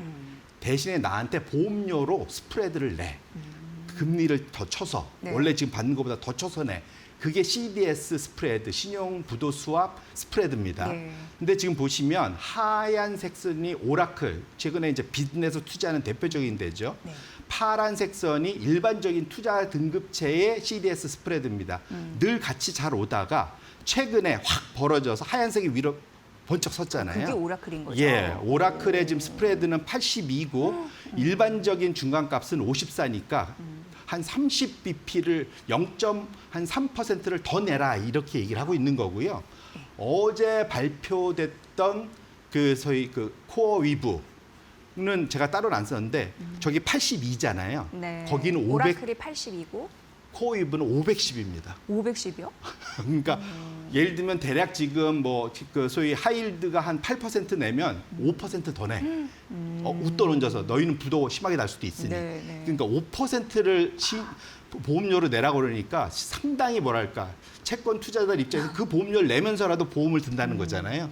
그만큼 이제 채권 투자자들 입장에서는 깐깐하게 보기 시작했다라는 원래 또 거고요. 보수적인 부분이 또 있기도 예. 하고. 이것이 결국은 주식 투자자들 입장에서도 저렇게 매출은 느는데 빚내서 이렇게 하다 보면은 배보다 배꼽이 더 커갖고 부도나는 거 아니냐 이런 걱정들 때문에 사실은 주가도 어제 급락을 하게 된 거다. 그래서 앞으로의 흐름은 이제는 돈을 잘 벌어서 이것을 잘 견뎌낼 수 있는 AI 기업과 빚내서 잘못하면 망할 수 있는 기업으로 구분해서 이제 보기 시작할 거다 보셔야 될 것 같고요. 여기 네. 지금 코멘트 나와 있는 소프트뱅크, 오라클, 뭐 소프트뱅크가 좀 다르지만 오라클 같은 데도 좀 문제가 되지만 밑에 메타, 알파벳 좀 낮고 사실은 이제 그러니까 알파벳이나 구글, 그다음에 마이크로소프트, 아마존 같이 전혀 자기 영업 흐름에다가 일부 좀 빚내는 데들은 문제가 없다 해서 구분해 낼 가능성이 있고요. 그래서 AI 투자도 이제는 선별해서 투자하는 과정이 될 거고요. 다만 우리나라 SK하이닉스, 삼성전자는 돈이 부족한 회사들이 전혀 아닙니다. 네, 네. 그리고 엔비디아 뭐 여기 다 연결돼 있어서 사실은 이쪽에서 여전히 매출과 영업이 내가 빚내지 않고도 충분히 갈 수 있는 상황이기 때문에 그런 측면에선 이 흐름에 휩쓸린다면 AI에서 우량한 쪽으로 우리는 구분이 될 수 있기 때문에 너무 그 구분해서 너무 걱정하실 필요는 없지 않을까. 그래서 이것이 어느 정도 옥석가리가 되면서 주가가 다시 상승할 때는 같이 반등할 수 있는 가능성. 사실 그래서 어제 마이크로소프트, 그러니까 그 마이크론이 거의 5% 가까이 하락을 했는데도 오늘 우리 반도체주들은 생각보다는 잘 버티고 있지 네, 않습니까? 네, 네. 그런 것들도 같은 다 이유가 있다라는 측면에서 너무 걱정하시지는 않으셔도 되지 않을까 개인적으로 그렇게 생각하고 있습니다. 저는 들으면서 놀라운 게 그 어렵다는 개념을 이렇게 쉽게 잘 설명해 주시다니 네. 너무나 감사하게 네. 듣고 있었는데요. 우리가 성장하려면 이제 투자를 하잖아요. 결국 거기에서 누가 돈을 버느냐, 옥석가리기가 이제 진행이 될 시점이 언젠가는 오겠다 이런 생각이 들고 와 오라클 위 코어 EV가 16% 넘게 빠진 이유도 오라클 위가 빨간불 경고등이 코어 EV구나 이런 생각도 어쨌든 들었습니다. 여러분도 이해를 잘 하셨으리라는 생각이 들고요. 그럼 우리나라 AI 기업에는 큰 영향이 있을까? 일단 현금 창출 능력이 좀 빵빵한 삼성, SK하이닉스는 큰 문제 없고 어디까지 좀 바라봐야 될까요? 우리가 투자의 관점을. 그래서 지금 이제 앞으로 보면 기존에는 기본적으로 미국의 AI를 주도하고 이제 아시아 기업들이 쫓아가는 형국이었잖아요. 네. 근데 이후로 보면은 일단은 이제 비싼 회사들은 조금 멀리할 가능성이 있고 상대적으로 밸류에이션 가치가 좀 싼 데들을 좀 선호할 수가 있지 않습니까? 네. 그래서 최근에 보면은 그러니까 지금 소위 필라델피아 반도체 지수의 PER은 지금 예상 이익의 28배로 거래되고 있는데요. 지금 붉은색 선이죠. 아시아 태평양 반도체 지수, 뭐 우리 TSMC, 삼성, SK하이닉스, 삼성전자 다 저 안에 들어가 있죠. 우리 18배입니다. 사실은 우리나라 한국은 저보다 더 낮아요. 그러니까 싸다라는 측면이 분명히 있고 여전히. 외국인들 입장에서 놓고 보면 같은 값에서는 이제는 상대적으로는 좀 소위 하락 위험도 좀 덜하고 여전히 돈을 잘 벌고 있는 쪽으로 본다면 아시아 반도체 앞으로 AI 투자를 더 늘린다면 아시아 반도체 기업에 투자할 가능성이 훨씬 더 높기 때문에 그런 측면에서 놓고 보면 외국인들이 최근 들어서의 그런 수급의 흐름 변화는 너무 걱정할 필요 없고 11월 달은 또 북클로징 하는 때거든요. 무슨 말이냐면 기관 투자자들이 11월 말 성적으로 연간 보너스를 받아요. 예. 그러니까 올해 국내에서 돈 잘 벌었으니까 일단은 좀 요거를 확정 짓고 그 다음에 이제 내년으로 넘어가는 거거든요. 쳤다 내린다 이렇게 느끼는 그렇죠. 그래서 보통 아마 연말 전후해서는 다시 외국인들이 들어올 가능성이 충분히 높기 때문에 그런 측면에서는 이번 그런 그 저가 그래서 주가의 조정의 기회를 잘 활용하실 필요도 있겠다 이렇게 말씀드립니다. 그렇네요. 그래서 이렇게 마케나 2부 나오시는 전문가들의 의견을 귀를 기울이면서 하루마다 시장의 그런 변화, 느낌을 발빠르게 캐치하는 게 무엇보다 중요하다 이런 생각이 듭니다. 그리고 이제 좀 화제를 전환해서 트럼프 대통령 워낙 이제 아메리카 퍼스트 생각하는 게 또 통도 크고 그렇기 때문에 이제 배당금 2,000달러 유동성 부분에서는 확실히 도움이 될까요? 어떻게 보세요? 결론적으로는 네, 그 돈이 네. 풀리면 어마어마하죠. 코로나 때 집에서 다 그 돈 받아가지고 다 투자했잖아요. 맞아요. 일단 결론적으로 그거 쉽지 않다. 이건 무슨 노림수냐? 관세에 대한 대법원 판결에 지금 지고 있으니까 예. 이걸 분위기 전환하려고 국민들한테 돈 준다는 핑계 삼아 국민들의 여론으로 대법원에 압박을 주려는 거다 보셔야 될 것 트럼프 같고요. 대통령의 해치 전략이네요. 맞습니다. 예. 설사 이거 혹시 그래서 대법원에서 이기면 다행이고 저도 대법원한테 비난은 트럼프가 아니라 대법원이 받게 하는 이제 이런 전략이다 보셔야 될 것 같고 실제로 이거 하려면 적어도 4천억 달러에서 6천억 달러 미국 GDP의 1.3에서 2%의 엄청난 재정 적자를 더 내야 돼요.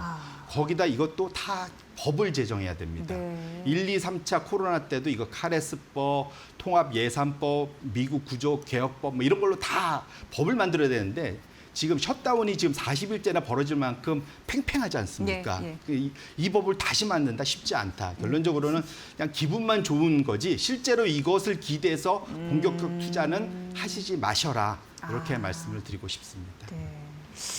트럼프 대통령은 사방을 잘 막아놓고 본인 뜻대로 강아지를 몰아가는 그런 느낌으로 아무튼 컨트롤 좀 잘하는 건가 이런 생각도 들고 이제 변동성 그거에 대해서 지금 조목조목 따져드리고 있는데 투자 전략은 뭘까요? 앞서서 네. 뭐 가파르게 늘어나는 유동성에 기대서 과감하게는 하지 말라는 또 조언도 해주셨습니다만 예.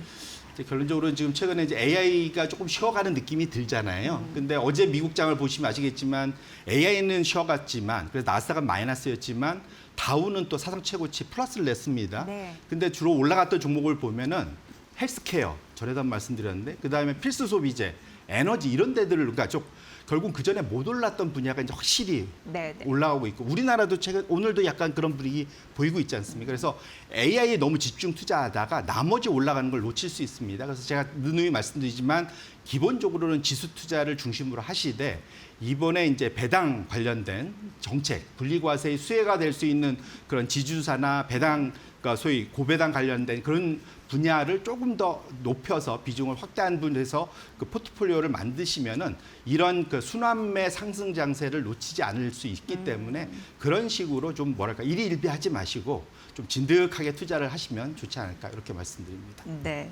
저희 마켓나우 2부의 든든한 시청률의 주역이신 송재경 대표님 다음 주도 기대하겠습니다. 오늘도 아주 잘 들었습니다. 네. 디멘전 투자자문 대표 송재경 대표였습니다. 잘 들었습니다. 네.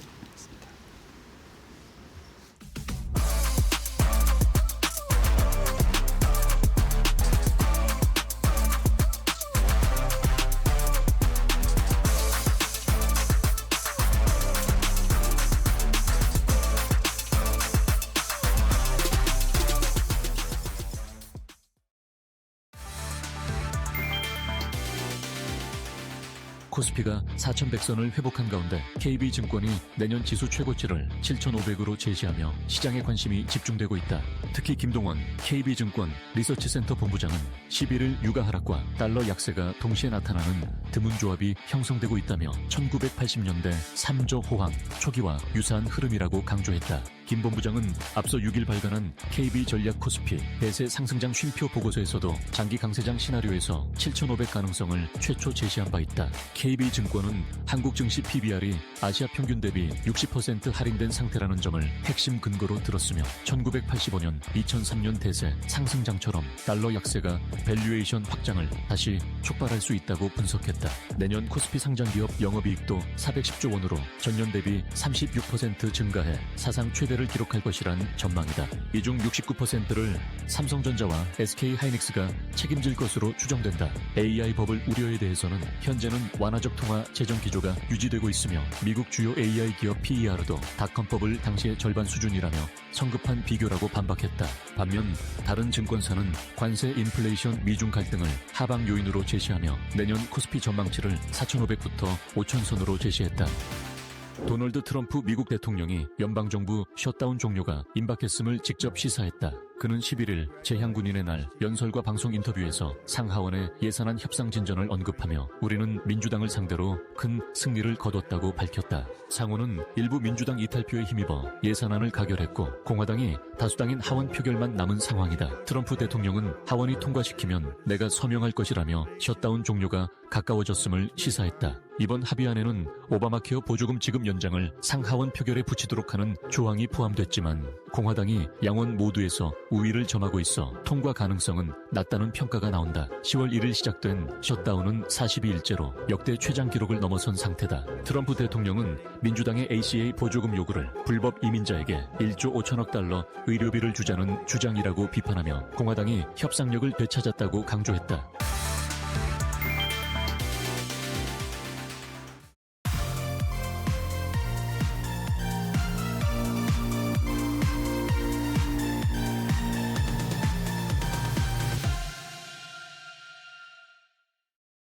트렌드를 보면 돈이 보인다. 안녕하세요. 마켓나우 트렌드 속으로의 김수현입니다.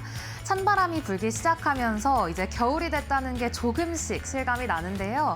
편의점 앞을 지나가다 보면 김이 모락모락 피어오르는 호빵이랑 눈이 마주쳐서 이제 드디어 호빵의 계절이 돌아왔구나 싶습니다. 그런데 요즘 호빵, 예전 호빵이 아니라는 사실 알고 계셨나요? 귀엽고 트렌디하고 심지어 한 끼 식사까지 책임지고 있다고 합니다. 먼저 업계 1위 SPC 삼립은 올해 삼립호빵 신제품 14종을 쏟아냈습니다. 매콤김밥, 춘천식 닭갈비 볶음과 같은 식사형부터 딥초코, 솔티 카라멜 같은 유행에 맞는 디저트형까지 달콤함과 든든함을 다 잡은 구성을 공개한 건데요. 특히 태국 인기 캐릭터 버터베어의 띠부씨를 동봉하면서 최근 빵 안에 있는 스티커를 모으는 덕후들의 마음까지 사로잡는 시도를 이어지고 있습니다. 무엇보다 이번 구성에서 눈이 끌었던 거는 1인 가구 맞춤 한입 포장 호빵인데요. 예전엔 한 봉지에 3개, 5개가 기본이었잖아요. 하지만 이번에는 한 봉지에 1개가 들어있는 1인 호빵을 내놓았습니다. 최근 혼술, 혼밥 문화가 일상화된 가운데 편의점에서는 1인 가구를 겨냥한 음식들을 출시하고 있는데요. CU는 최근에 1인 숙성회를 공개하는 등 이런 1인 가구 트렌드가 유행입니다. 이런 트렌드에 SPC 삼립 호빵도 올라탄 모습 확인된 건데요. 그 결과 SPC 삼립의 지난해 호빵 매출이 전년 대비 46% 급증했고요. 특히 2030 소비자 비중이 절반을 넘어서면서 MZ세대를 완전히 사로잡았습니다. 이렇게 호빵 업계 1위 SPC 삼립이 질주하고 있는 가운데 롯데웰푸드와 오뚜기도 바짝 추격에 나섰습니다. 시장 점유율 10%에 달하는 롯데웰푸드는 최근 드라마 태풍 상사와 협업을 해서 드라마 속 추억의 음식 기린 호빵을 현실로 꺼냈고요. 오뚜기도 단팥 호빵, 야채 호빵 같이 장기간 보관이 가능한 호빵을 냉동 제품으로 출시하면서 길거리 음식을 집에서 간편하게 즐기려는 소비자들의 마음을 겨냥했습니다. 이처럼 호빵 경쟁 속에서 호빵 등 제품형 양상빵 시장이 2023년에는 4,920억 원, 2024년에는 5,123억 원으로 성장했고요. 올해는 5,329억 원 규모로 더욱더 확대될 전망입니다. 조금씩 시장 성장이 예상되는 만큼 경쟁도 더욱더 뜨거워지고 있는데요. 특히나 K푸드가 요즘 글로벌로 인기잖아요. 이런 인기에 힘입어서 한국의 대표적인 겨울 간식 호빵이 해외 진출 가능성도 커지고 있습니다. 실제로 SPC 삼립은 이제 미국과 캐나다, 호주 등 22개국 호빵을 수출하면서 글로벌 시장 공략에 나서고 있습니다. 또 오늘 호빵 하니까 제가 호떡도 생각이 나서 한번 검색을 해봤는데요. SPC 삼립은 지난해 겨울 한정 출시했던 호떡 시리즈가 전체 간식류 매출의 20%를 차지하며 호빵 못지않은 인기를 보여줬다고 합니다. 치즈 호떡, 인절미 호떡 같은 제품이 SNS에서 입소문을 타면서 큰 인기를 끈 건데요. 결국 SPC 삼립은 올해 호빵과 호떡, 시즌 쌍두마차를 묶어서 겨울 간식 시장을 정조준하고 있습니다. 이런 호빵과 호떡의 인기는 또 편의점 실적에도 불을 붙이고 있는데요. CU를 운영하는 BGF 리티엘은 이번 3분기 영업이익이 977억 원으로 전년 대비 7.1% 증가하며 시장의 예상을 웃돌았습니다. 소비 쿠폰 그리고 시즌 상품이 매출을 이끌었고 특히 이런 계절성 간식이 실적 효자로 자리를 잡았다고 합니다. 네, 오늘 끝으로 추워지는 겨울 따뜻한 호빵과 호떡 한 입 추천드리면서 따뜻한 겨울 보내시길 바랍니다. 그럼 저는 내일 돈이 되는 트렌드로 또 돌아올게요. 안녕!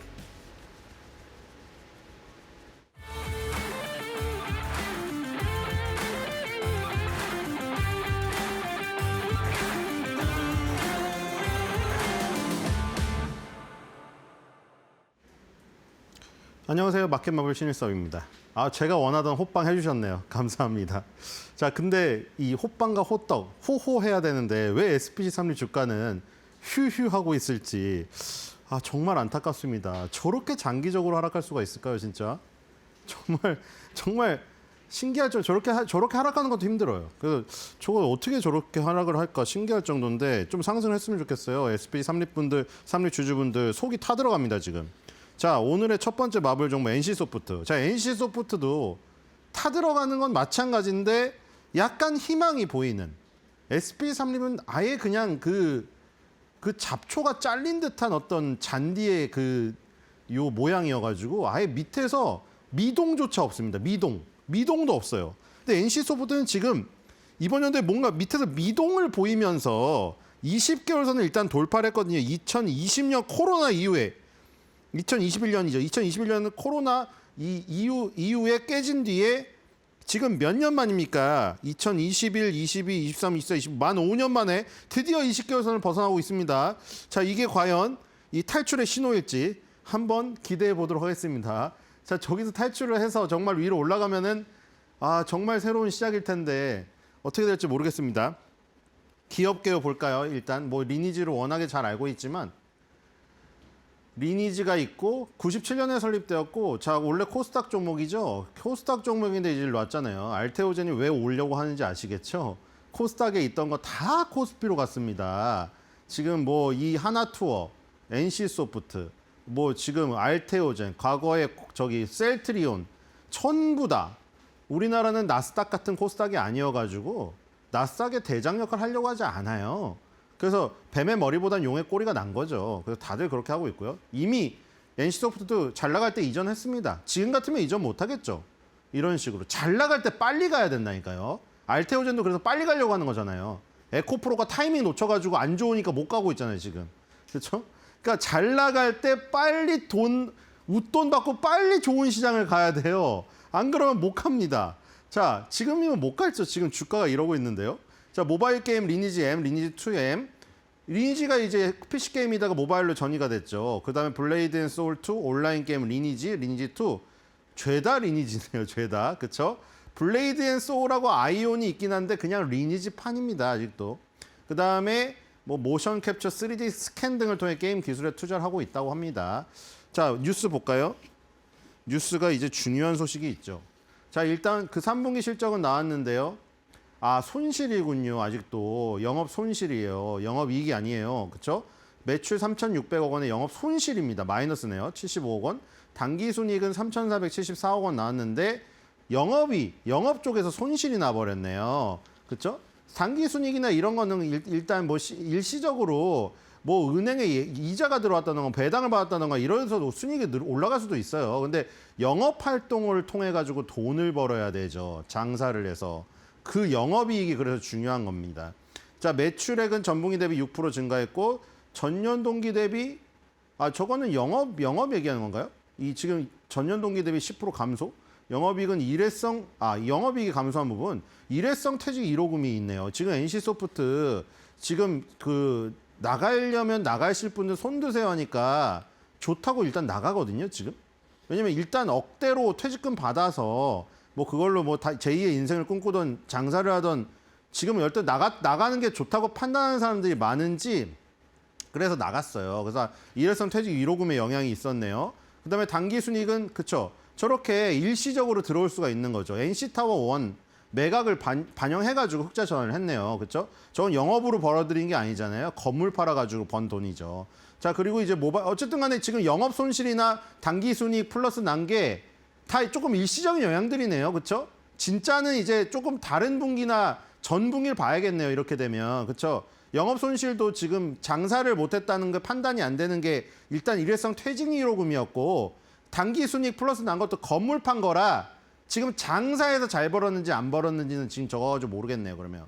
그렇죠? 모바일 게임 매출이 리니지 ML 라이프 사이클 강화 기조로 전분기 대비 10% 감소한 이게 감소했군요. 1,972억 원. PC 게임은 지금 전년 동기 대비 9% 성장한 877억 원. 지금 모바일 쪽이 역시 PC 게임보다는 한 지금 2배 이상 되군요, 이제. 그렇죠? 옮겨갔습니다. 자, 지금 커뮤니티 볼게요. NC소프트가 요즘에 좀 희망이 좀 찬 게 있나요? 볼까요? 역시 그쵸. 좀 바뀌고 있는 지금 상황인 것 같네요. 영차 해주신 분 계시고. 자, 그쵸. 이게 지금 약간 좋게 바뀌는 걸 이분이 표현해 놓은 거네요. 그쵸.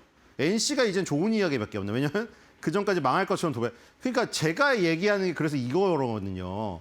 부정 여론, 긍정 여론이 그게 많이 생기고 막 적게 생기고 이게 아니고 부정 여론, 긍정 여론이 그냥 팽팽하게 있어요.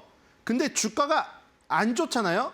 그러면 그걸 찾아서 기사를 쓰기 때문에 아니 생각을 해보세요. 주가가 안 좋으면 누굴 찾아가겠어요? 긍정론을 떠드는 사람들 찾아가겠어요? 아니 부정론을 떠드는 사람 찾아가겠어요? 아니 부정론을 떠드는 사람들이 갑자기 스포트라이트를 언론에서 찾아가죠. 주가가 빠지니까. 근데 주가가 좋으면 누굴 찾아가나요? 긍정론 떠드는 사람 찾아가는 거예요. 아까 맞아요. 지수가 좋으니까 누구 찾아가요? KB증권 찾아가잖아요. 7,500 얘기하니까. 그렇죠? 아니 주가가 폭락하고 있는데 갑자기 7,500 부르는 사람들 가서 인터뷰하겠습니까? 그러니까 이건 뭐냐면 후행적인 거예요, 다. 기술적으로 주가가 오르면 오른 거에 대한 핑계를 찾고 오른 거에 대한 기사를 써야 되니 오르는 얘기를 하는 사람을 찾아가는 거예요. 오르는 얘기하는 사람이 많았던 게 아니고. 그러니까 지금 이것도 이렇게 보이는 게 그것 때문에 그런 거예요. 지금 주가가 일단 바닥에서 조금 미동을 좀 태동이 있으면서 올라가려고 하니까 좋은 이야기밖에 없는 것처럼 보이는 거예요. 지금 주가가 계속해서 땅굴을 파고 내려가잖아요. 그럼 망할 것처럼 얘기하는 사람만 많아 보여요. 거기를 스포트라이트를 비추니까. 근데 망할 것 같이 계속해서 내려가는 지금 주가가 내려가는 과정에서도 좋은 얘기 하는 사람들은 계속 좋은 얘기 희망 떠들고 있었어요. 그리고 이분이 정말 자세하게 썼죠. 정말 무슨 뭐랄까 옛날에 무슨 제갈공명이 삼국지에서 출전하는데 출전표 쓰는 느낌이에요. 자, 폭풍전야. 진짜 이분은 그렇죠. NC를 사랑하시고 뭔가 그렇죠. 정말 운명을 같이 하는 그런 느낌입니다. G스타를 준비하기 시작한 작년 여름 이후에 CBT와 클로즈 베타 서비스라 그래요. 우리가 뭐 유저를 공개를 안 하고 그 몇백 명을 선정해가지고 그 사람들끼리만 테스트를 하는 그거고 런칭 준비를 하는 오늘까지 평일 저녁에 가족이 깨 있는 것을 거의 본 적이 없다. 이제 본격적인 정식 오픈을 일주일 앞둔 오늘. 왜냐하면 지금 곧 저기가 나오거든요. 아이온이. 바람소리와 함께 바람소리와 스산한 빗소리가 사무실 창밖을 때린다. 블라인드에서 킹이온 2를 비웠던 아이온을 이분은 이제 킹이온이라고 하고 있어요. 킹이온 2를 비웃던 지금도 비우는 이들에게 반박글을 달지 않았다. 니들이 허접한지 우리가 허접한지는 결과가 말해줄 것이다. 아, 정말 비장합니다, 진짜. 자, 진짜 비장하시죠? 자, 보도록 하겠습니다. 왜냐하면 지금 이제 아이온이 출시가 되기 시작하거든요. 이제 되기 시작한 지 얼마 안 남았거든요. 뉴스를 아까 보도 다시 볼게요. 뉴스에 아까 그 실적 말고 이제 13일 날 열리는 이 G스타 2025가 있죠. 바로 2025에서 아이온 2, 그 다음에 신더시티, 리밋제로, 브레이커스, 타임 테이거즈 이런 거를 선보이는데 가장 중요한 건 아까 저렇게 비장한 글을 쓰신 분 킹이온 2라고 표현한 이 아이온 2죠. 바로 아이온, 블레이드 앤 소울, 리니지 이거 세 개인데 NC소프트는 지금 리니지 한 1, 2이어가지고 조금 약한 면이 있잖아요. 그런 부분에서 리니지가 워낙 강하긴 하지만 리니지 1, 2이라는 어떤 오명이 있기 때문에 아이온이 중요합니다. 그래서 아이온 2가 나오고요. 13일 백스코 주목하시고 G스타. 자, 그 다음에 글로벌 시장 공략으로 위한 차세대 MMORPG 신작. 이 아까 말했던 그 제목들이요. 생소한 얘기들. 그리고 기존 주력 모바일 게임의 PC 자체 결제 도입. 이게 뭐 마무리되고. 그 다음에 중국 성식 게임즈랑 협업한 아이온 모바일 리니지 2M, 리니지 M. 이게 내년 중국 출시 예정이다. 이렇게 나오고 있고요. 그래서 기존 레거시 미디어, 레거시 IP를 활용한 모바일 게임 4종의 순차 출시도 계획 중이다. 자, 그러니까 지금 신작 출시가 연이어 대기 중이에요. 지금. 그래서 NC소프트가 그걸 기대를 하고 있는 것이거든요. 중국 진출과 신작 아이온2의 출시. 이게 지금 기다리고 있고 아까 기술적으로 이식결선을 벗겨내고 있기 때문에 저분이 저렇게 비장한 글을 쓰셨고요. 정말 그 비난하는 사람들이 허접한 것인지 이렇게 좋은 얘기를 떠드는 사람들이 허접한 것인지 곧 결과가 나온다. 13일 날을 주목하게 됩니다. 이 지금 백스코에서 굉장히 좋은 얘기가 나오게 된다면 그쵸 NC소프트의 부활을 한번 좀 얘기해 볼 수 있지 않을까 이런 생각이 드네요. 자, NC소프트가 옛날에 코스닥 출신이었지만 지금은 코스피 출신이 됐고 지금은 이제 코스닥 출신 쪽으로 가겠습니다. 다음 마블 종목은 인벤티지랩. 자, 요즘에 뜨겁죠. 자, 지금 다들 알테오젠, 리가켄바이오, 펩트론, ABL 바이오의 후속타를 찾고 계실 겁니다. 지금 인벤티지랩이 지금 심상치가 않거든요. 지금 자, 인벤티지를 보겠습니다. 진짜 심상치가 않아요. 지금 이게 자 그림이 지금 뭔가 지금 비행기가 이륙하는 장면이거든요. 이거 그쵸? 이게 알테오젠이 될 수 있어요. 제2의 알테오젠을 꿈꾸고 있습니다. 지금 자 기업 개요를 보겠습니다. 왜냐하면 알테오젠과 이어지는 면이 또 있거든요. 알테오젠이 뭘로 떴어요? 제형 변경으로 떴잖아요. 정맥 주사 제형을 피하 주사 제형으로 변경하는 그 기술을 갖고 있으면서 그래서 머크의 눈독을 지금 박은 거 아닙니까? 결국. 그래서 머크랑 함께 날아간 거죠. 손을 잡고. 자, 얘네는 이제 마이크로 플루이딕 기술이라는 게 있습니다. 자, 우리가 먹으면 편하죠. 주사 좋아하는 사람 있습니까? 주사를 아무리 예를 들어서 얘네가 장기 지속형 주사 제형 기술도 있어요. 근데 장기 지속형으로 하루에 한 번 맞던 걸 일주일에 한 번, 일주일에 한 번 맞던 걸 한 달에 한 번, 한 달에 한 번 맞던 거를 3개월에 한 번으로 늘려주면 편의성이 당연히 증대되죠. 그래도 3개월, 6개월마다 맞는 바늘조차 싫어요. 그쵸? 모기한테 물리는 거에 몇 배가 지금 바늘이 그 두꺼운 게 들어오는데 그거 좋겠습니까? 정맥을 꽂는데. 그러니까 아예 경구용이 편한 거죠. 근데 왜 그걸 못 바꾸나요? 정맥 주사 제형으로 핏줄 안에다가 직접 주사하는 것만큼 효능 효과가 경구용으로 안 나타나기 때문이죠. 우리 먹으면 우리 솔직히 젊은 애들 보면 그러잖아요. 너 고무도 씹어 먹어도 소화될 것 같다. 너는 20대 팔팔한 애들한테 그렇죠? 10대 후반 이럴 청소년들한테 진짜죠. 그 고무를 먹어도 소화가 돼요. 다 녹여버리니까. 그럼 좋은 약을 넣어도 약효가 다 없어지겠죠. 위산해에서 다 녹아버리니까. 그러면 정맥 주사 제형으로 꽂는 거에 비해서 효과가 없으니 편의성을 증대하면 뭐합니까? 약을 먹는 이유가 몸을 치료하기 위한 건데요. 근본적으로 몸을 치료하는 효과가 있고 나서 편의성이지 경구용 패치형으로 그 비싼 돈 주고 약 저기 붙였는데 아무 효과가 없는데 그거 뭐하러 뭐 타투입니까? 그 필요가 없는 거죠. 그래서 그거를 잘 전달해주는 기술이 마이크로 플루이딕이거든요. 그걸 깨트리지 않고 정맥 주사제형이든 피하 주사제형이든 어쨌든 주사제형이랑 거의 비슷하거나 그걸 넘어서는 경구용 목에 넘어가서 들어갈 때까지 그 약효가 없어지지 않도록 하는 그 기술이 마이크로 플루이딕 기술인 거예요. 저 플랫폼 기술이 있기 때문에 지금 굉장히 각광을 받고 있는 것이죠. 이 회사가. 그리고 장기 지속형 주사제 이것도 있습니다. 특히 지금 인벤티지 랩엔 누가 붙었냐면 유한양행이 붙어 있거든요. 유한양행 다들 아시죠? 지금 오픈 이노베이션 통해서 오스코텍이랑 제노스코랑 대박을 터뜨렸잖아요. 지금 렉나자는 이미 상용화가 되어서 그렇죠? 지금 이 아미반타마비라는 이 지금 저기 항암제랑 함께 아스트라제네카의 타그리소를 지금 위협하고 있는 수준이잖아요. 그러니까 지금 그걸 또 하고 있는 거예요. 유한양행이 파트너를 또 찾은 거죠. 이번엔 인벤티지 랩입니다. 파트너가. 자, 오스코텍에 이어서 인벤티지 랩이에요. 자, 뒤로 가볼게요. 지금 뉴스가 뭐가 있냐면은 자, 그 기술을 여기 소개했어요. 10월 27일에서 28일 날 그 컨퍼런스 이름 자체가 그거예요. 세계적인 약물 전달체, 드러그 딜리버리, 아예 약물 전달하는 기술만 소개하는 학회예요. 그러니까 약물 전달 기술이 있는 애들만 여기 참여할 수가 있어요. 그러니까 약물 전달 기술이 있는 인벤티지 랩이어서 여기 참여를 한 거예요, 지금. 그래서 자사의 신규 플랫폼을 공개했다. 바로 아까 여기 플루이딕 기술이라고 했죠. 여기 IVL 바이오 플루이딕이라는 새로운 진화된 기술을 소개했습니다. 아까 말한 대로 여기 있죠. 미세유체 기반 약물 전달 원천 기술. 요거를 바탕으로 개발된 거예요.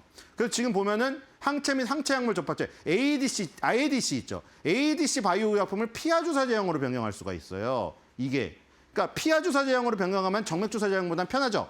이게 향후 나가서 경구용으로 되면 더 편하죠. 그런 것들이 이제 발전될 수가 있는 것이고 일단 정맥 주사형을 피하 주사형으로 변경할 수 있는 것이 딱 보니까 우리 왜 아까 알테오젠의 후발로 지금 거론되는지 아시겠죠? 알테오젠이 바로 이 기술 때문에 저기 시가총액 1위까지 간 거잖아요. 피하 주사제형 변경 기술. 얘도 비슷한데 알테오젠보다 훨씬 더 진화된 기술력을 갖고 있기 때문에 지금 다들 기대를 하고 있는 거예요, 지금. 자, 뒤로 가보겠습니다. 커뮤니티를 볼게요. 있다 뭐 있다가 여기서 쓰신 거죠. 자, 줄 때 먹은 나 더 가도 아쉬워하지 말자. 뭐 이런 분도 계세요. 뜨면 이제 파신 분도 계시고 중간에 8.2% 내고 이분 나가셨고요. 있다 뭐 있다. 그죠? 뭐가 있는 것 같은 거예요. 지금 뭐가 이게 주가가 꿈틀꿈틀 거리고 있거든요. 자, 그리고 오늘은 투주라. 투자주의가 붙은 거예요. 투주는 투자주의, 투경은 투자 경고예요. 경고는 더 심한 거. 근데 그거를 되게 좋게 받아들여요. 왜냐면 안 나가는 종목은 이런 거 딱지도 안 붙어요. 아시죠? 급격하게 올라야 저런 딱지가 붙거든요. 빨갛게. 그걸 훈장으로 여기시는 거죠. 너무 잘 올라서 좋은 거니까. 너무 잘 오른다고 아예 박아주는 거예요. 거래소 코스닥에서. 투자주의라 쩔수긴 한데 이분은 다 줄임말을 너무 많이 쓰세요. G2G 오르는 거 보면은 참 인벤 싸단 말이지 하면서 자, 아까 이게 또 있죠. 유한양행이 우리나라에서 붙어 있다고 했잖아요. 외국계 회사는 베링거 인게라임이 붙었습니다. 베링거 인게라임에다가 이 신약 후보 물질을 수출을 했거든요.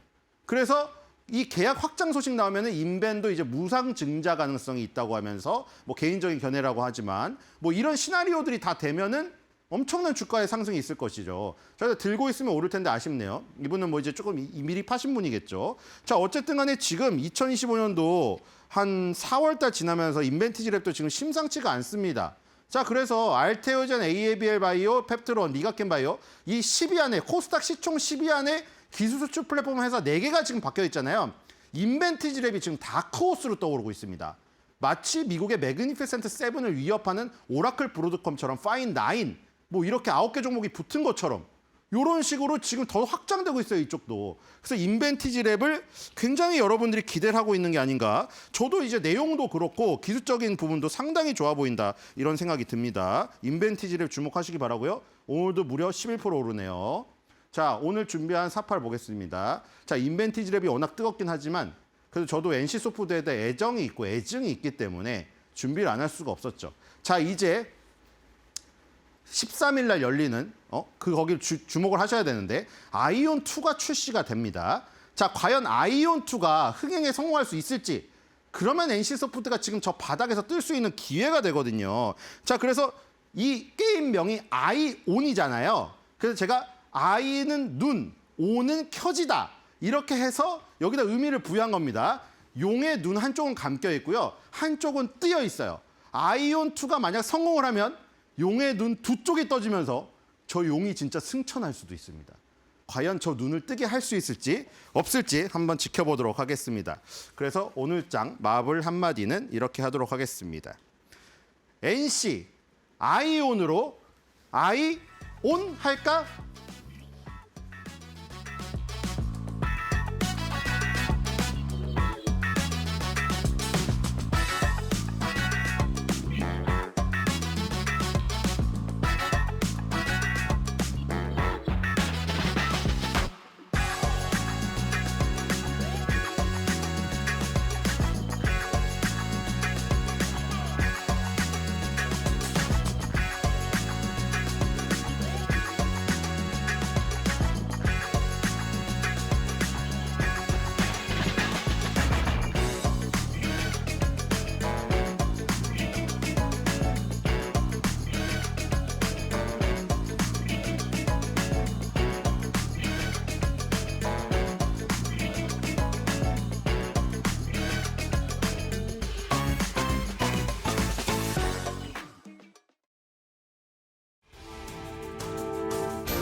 오늘 국내 시장은 장 초반만 하더라도 AI 거품론에 대한 미국 시장에서 기술주의 낙폭에 어느 정도 영향을 받으면서 조금의 약세를 보였습니다. 다만 현재 시간 기준으로 지지부진했던 대형주가 다시금 조금 올라주면서 지수 자체적으로 1% 넘는 상승세를 보여주고 있고요. 코스피는 4,140선도 재회복에 성공했습니다. 현재 시간 양 지수 바로 열어보시죠.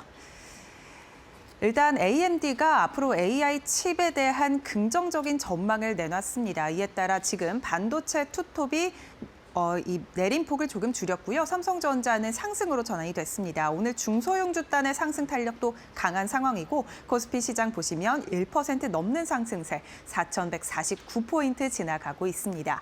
코스닥도 1.9%가량 오르면서 오늘 약 2%대 상승 탄력 붙고 있고요. 901포인트 지나갑니다. 오늘 코스피 코스닥 양시장은요. 현재 시간 기준으로 오늘 일중 고점 부근을 지나고 있습니다. 매매 동향도 열어보시죠. 먼저 코스피입니다.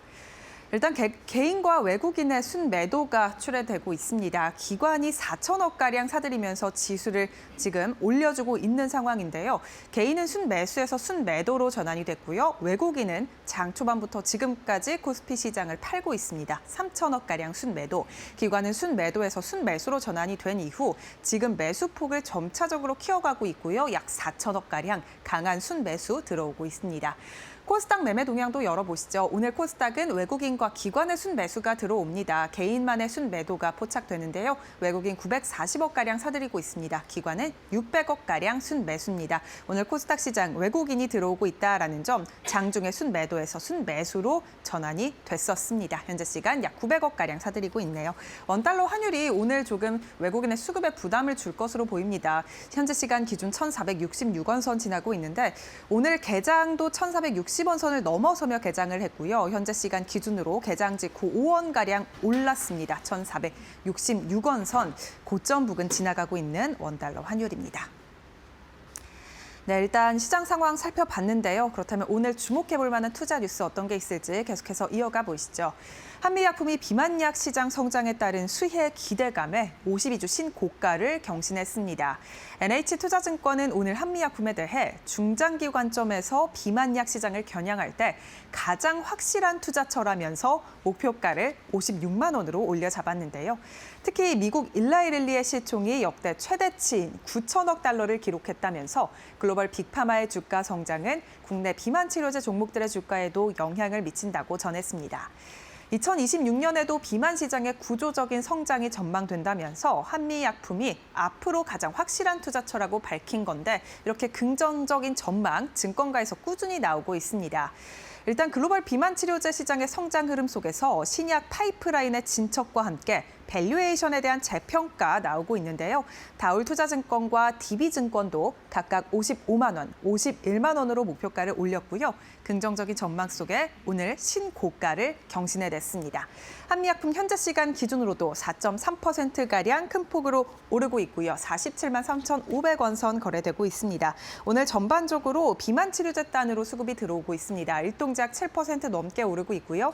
28,350원 선 거래됩니다. 삼천당 제약도 2.86%가량 오르고 있습니다. 22만 4,750원 선 거래됩니다.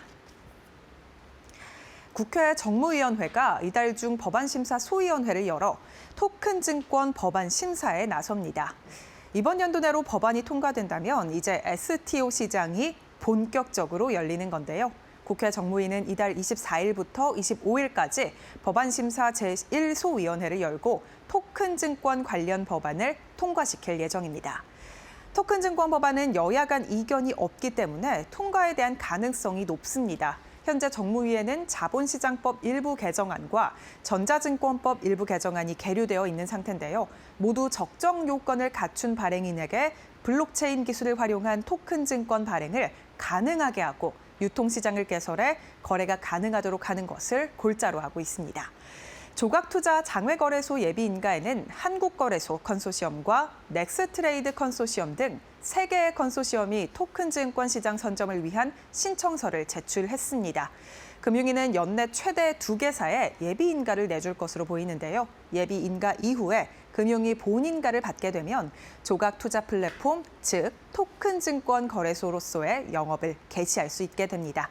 일단 이러한 소식 속에 오늘 K옥션 10% 넘게 튀어오르고 있고요. 4,220원 선 지나가고 있습니다. STO 관련주들 오늘 큰 폭으로 오르는데 핑거도 20%가량 올랐습니다. 현재 시간 19%가량 오르고 있고요. 12,770원 선 거래되고 있습니다. 서울옥션 주가도 체크해 보시죠. 9.25%가량 상승세고요. 7,440원 선 거래됩니다. 두산이 4분기 사상 최대 실적을 기록할 것으로 전망됨에 따라서 증권가에서는 목표가를 150만 원까지 제시했습니다. 인공지능 산업 호황 기대감에 힘입어서 한 달 동안 79%가량 오른 두산 주가는요.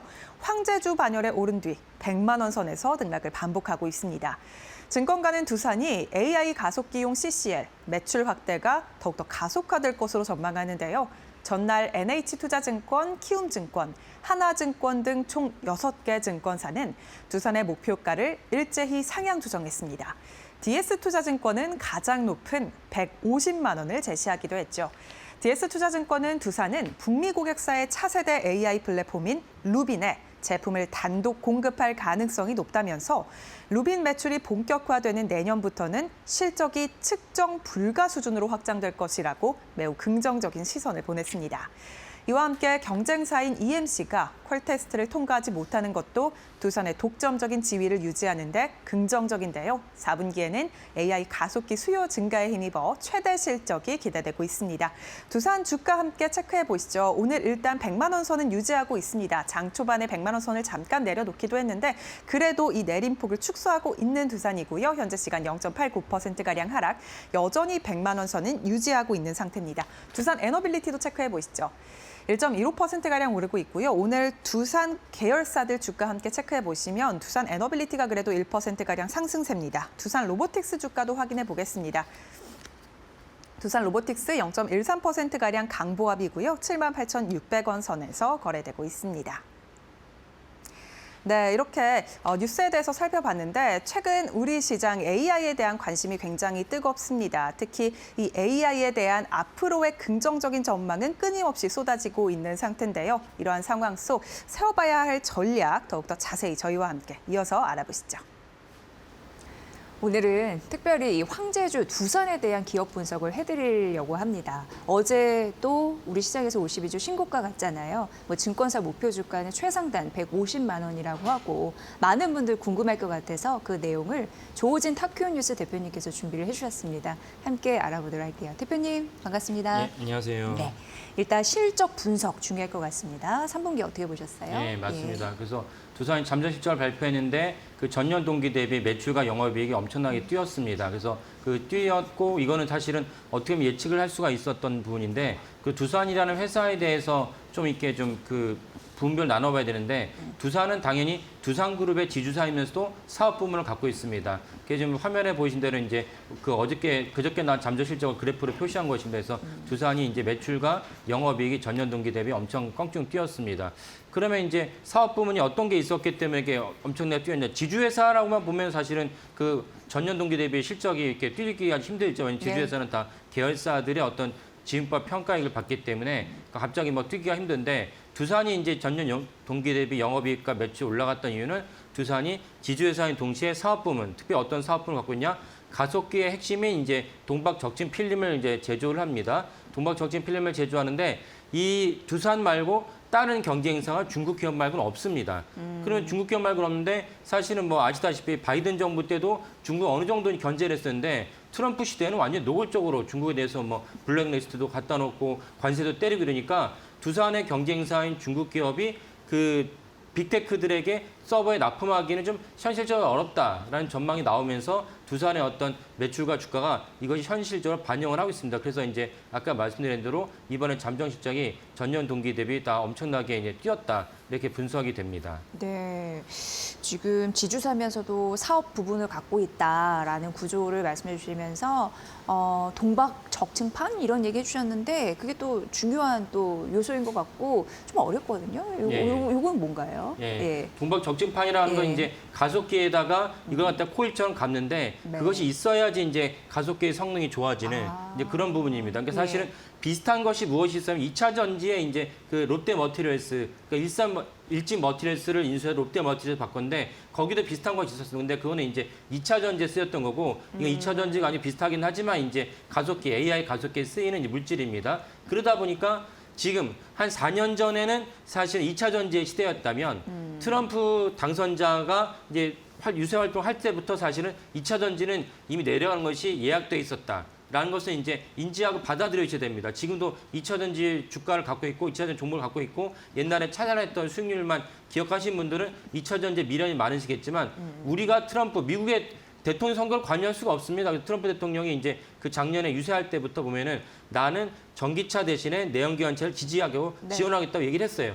그러면 당선되니까 그대로 실천하고 있죠. 그러면 전기차에 가장 필요한 2차 전지, 그 배터리 셀이 더 이상 이제 그 성장률이나 매출이 꺾일 수밖에 없으니까 그래서 우리가 다 아는 대로 뭐 에코프로나 에코프로 머티리얼이 다 주가가 내려갈 수밖에 없었습니다. 그러면 비슷한 CCL인데 가속기에 쓰이다 보니까 이제는 엔비디아의 시대이기 때문에 두산도 맞물리면서 이제 매출과 주가가 올라가고 있다 이렇게 보시면 되겠습니다. 그래서 시대가 바뀌었으니까 트럼프 대통령이 당선자 시절부터 이렇게 공언을 했고 실제 실천하고 있기 때문에 이 부분을 수용하시면서 주가나 이제 분석하신 것이 현명하겠다라고 말씀을 드리겠습니다. 네, 그러니까 이 CCL이 어떻게 보면 AI 가속기용으로 굉장히 중요한 핵심 부품이다라고 보여지네요. 그럼 좋은 실적을 낸 이유는 이거 말고 또 있나요? 어떤 이유 때문에 갔는지? 이게 이제 핵심적인 이유고 그다음에 이제 지주사 관점에서는 당연히 이제 두산의 또 중요한 계열사 중에 하나가 두산 에너빌리티가 있고 두산 바켓이 있고 이렇게 됐습니다. 그러니까 계열사가 잘해줘서. 계열사 지분법 평가액도 반영하기 때문에 두산의 주가가 이제 올라갔다 볼 수 있고 두산 에너빌리티는 뭐 시청하시는 분들 많이 아시겠지만은 뭐 언제나 전 세계에서 원전에 대한 수요가 있고 원전에 대한 수요가 있는데 원전의 핵심 자동차 좀 엔진할 수 있는 원자로를 만들 수 있는 국가는 우리나라와 그다음에 프랑스, 중국과 러시아가 있죠. 중국과 러시아의 원자로를 다른 나라가 수입해 가긴 좀 힘든 상황입니다. 국제적 분쟁도 있고 독재국가라는 어떤 이미지도 있기 때문에 그렇다면 프랑스와 우리나라의 양강구도인데 전 세계에서 원전이 너무나 많은 어떤 수요가 있기 때문에 그러면 프랑스가 50을 가지고 우리가 50을 가져도 두산 에너빌리티 입장에서는 더욱더 주가 뻗어갈 수밖에 없는 그런 구조가 있고 그에 따라서 지분법 평가액을 받는 것이 두산 두산이다 이렇게 이해하시면 되겠습니다. 그래서 그 두산 에너빌리티는 가끔씩 이제 뭐 그 웨스팅하우스가 발목을 잡는 것이 있긴 하지만 그거는 이제 좀 미약한 부분이고 전체 주류로는 사실은 두산 에너빌리티의 원자로가 세계 곳곳에 쓰임 받고 그다음에 아시는 분도 계시겠지만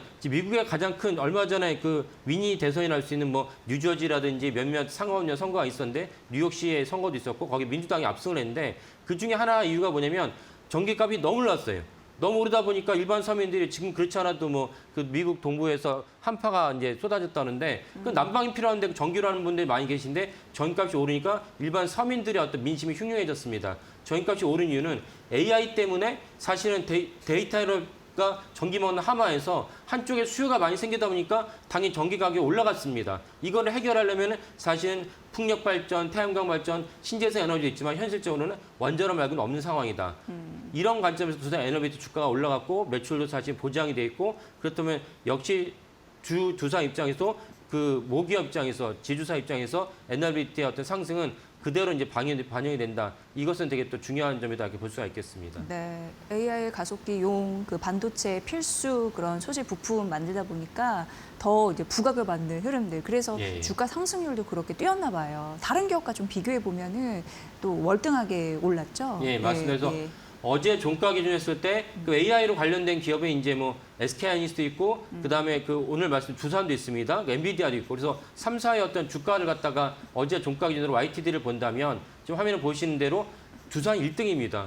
SK하이닉스가 요즘 엄청난 가까움과 이제 인기를 끌고 있는데 두산이 더 올랐네요. 예, SK하이닉스에 대해서 포머라는 말이 좀 돌고 있습니다. 포머는 이제 나도 샀어야 되는데 못 사니까 배도 아프고 안타깝다 이게 포머 아닙니까? 네. 근데 SK하이닉스 포머라는 말이 유행이 되고 있는데 그 정도 SK하이닉스가 사실 시총 2위 기업이지만은 사실 우리나라의 어떤 전체를 갖다가 리드하고 상징하는 그런 기업이 됐습니다. 그러면 SK하이닉스의 시총과 비교했으면 엔비디아를 비교해 본다면 엔비디아가 어제 종가 오늘 새벽은 반영하지 않았습니다. 어제 이제 새벽에 끝난 종가를 비교해 본다면 50%가 안 됩니다. 그래도 뭐 5조 달러 기업이 수익률 50%면 뭐 적지 않습니다. 근데 SK하이닉스는 261%, 오늘의 설명드린 주 두산은 262%, 그러니까 조금 280% 아슬아슬하게 SK하이닉스를 두산이 제쳤다.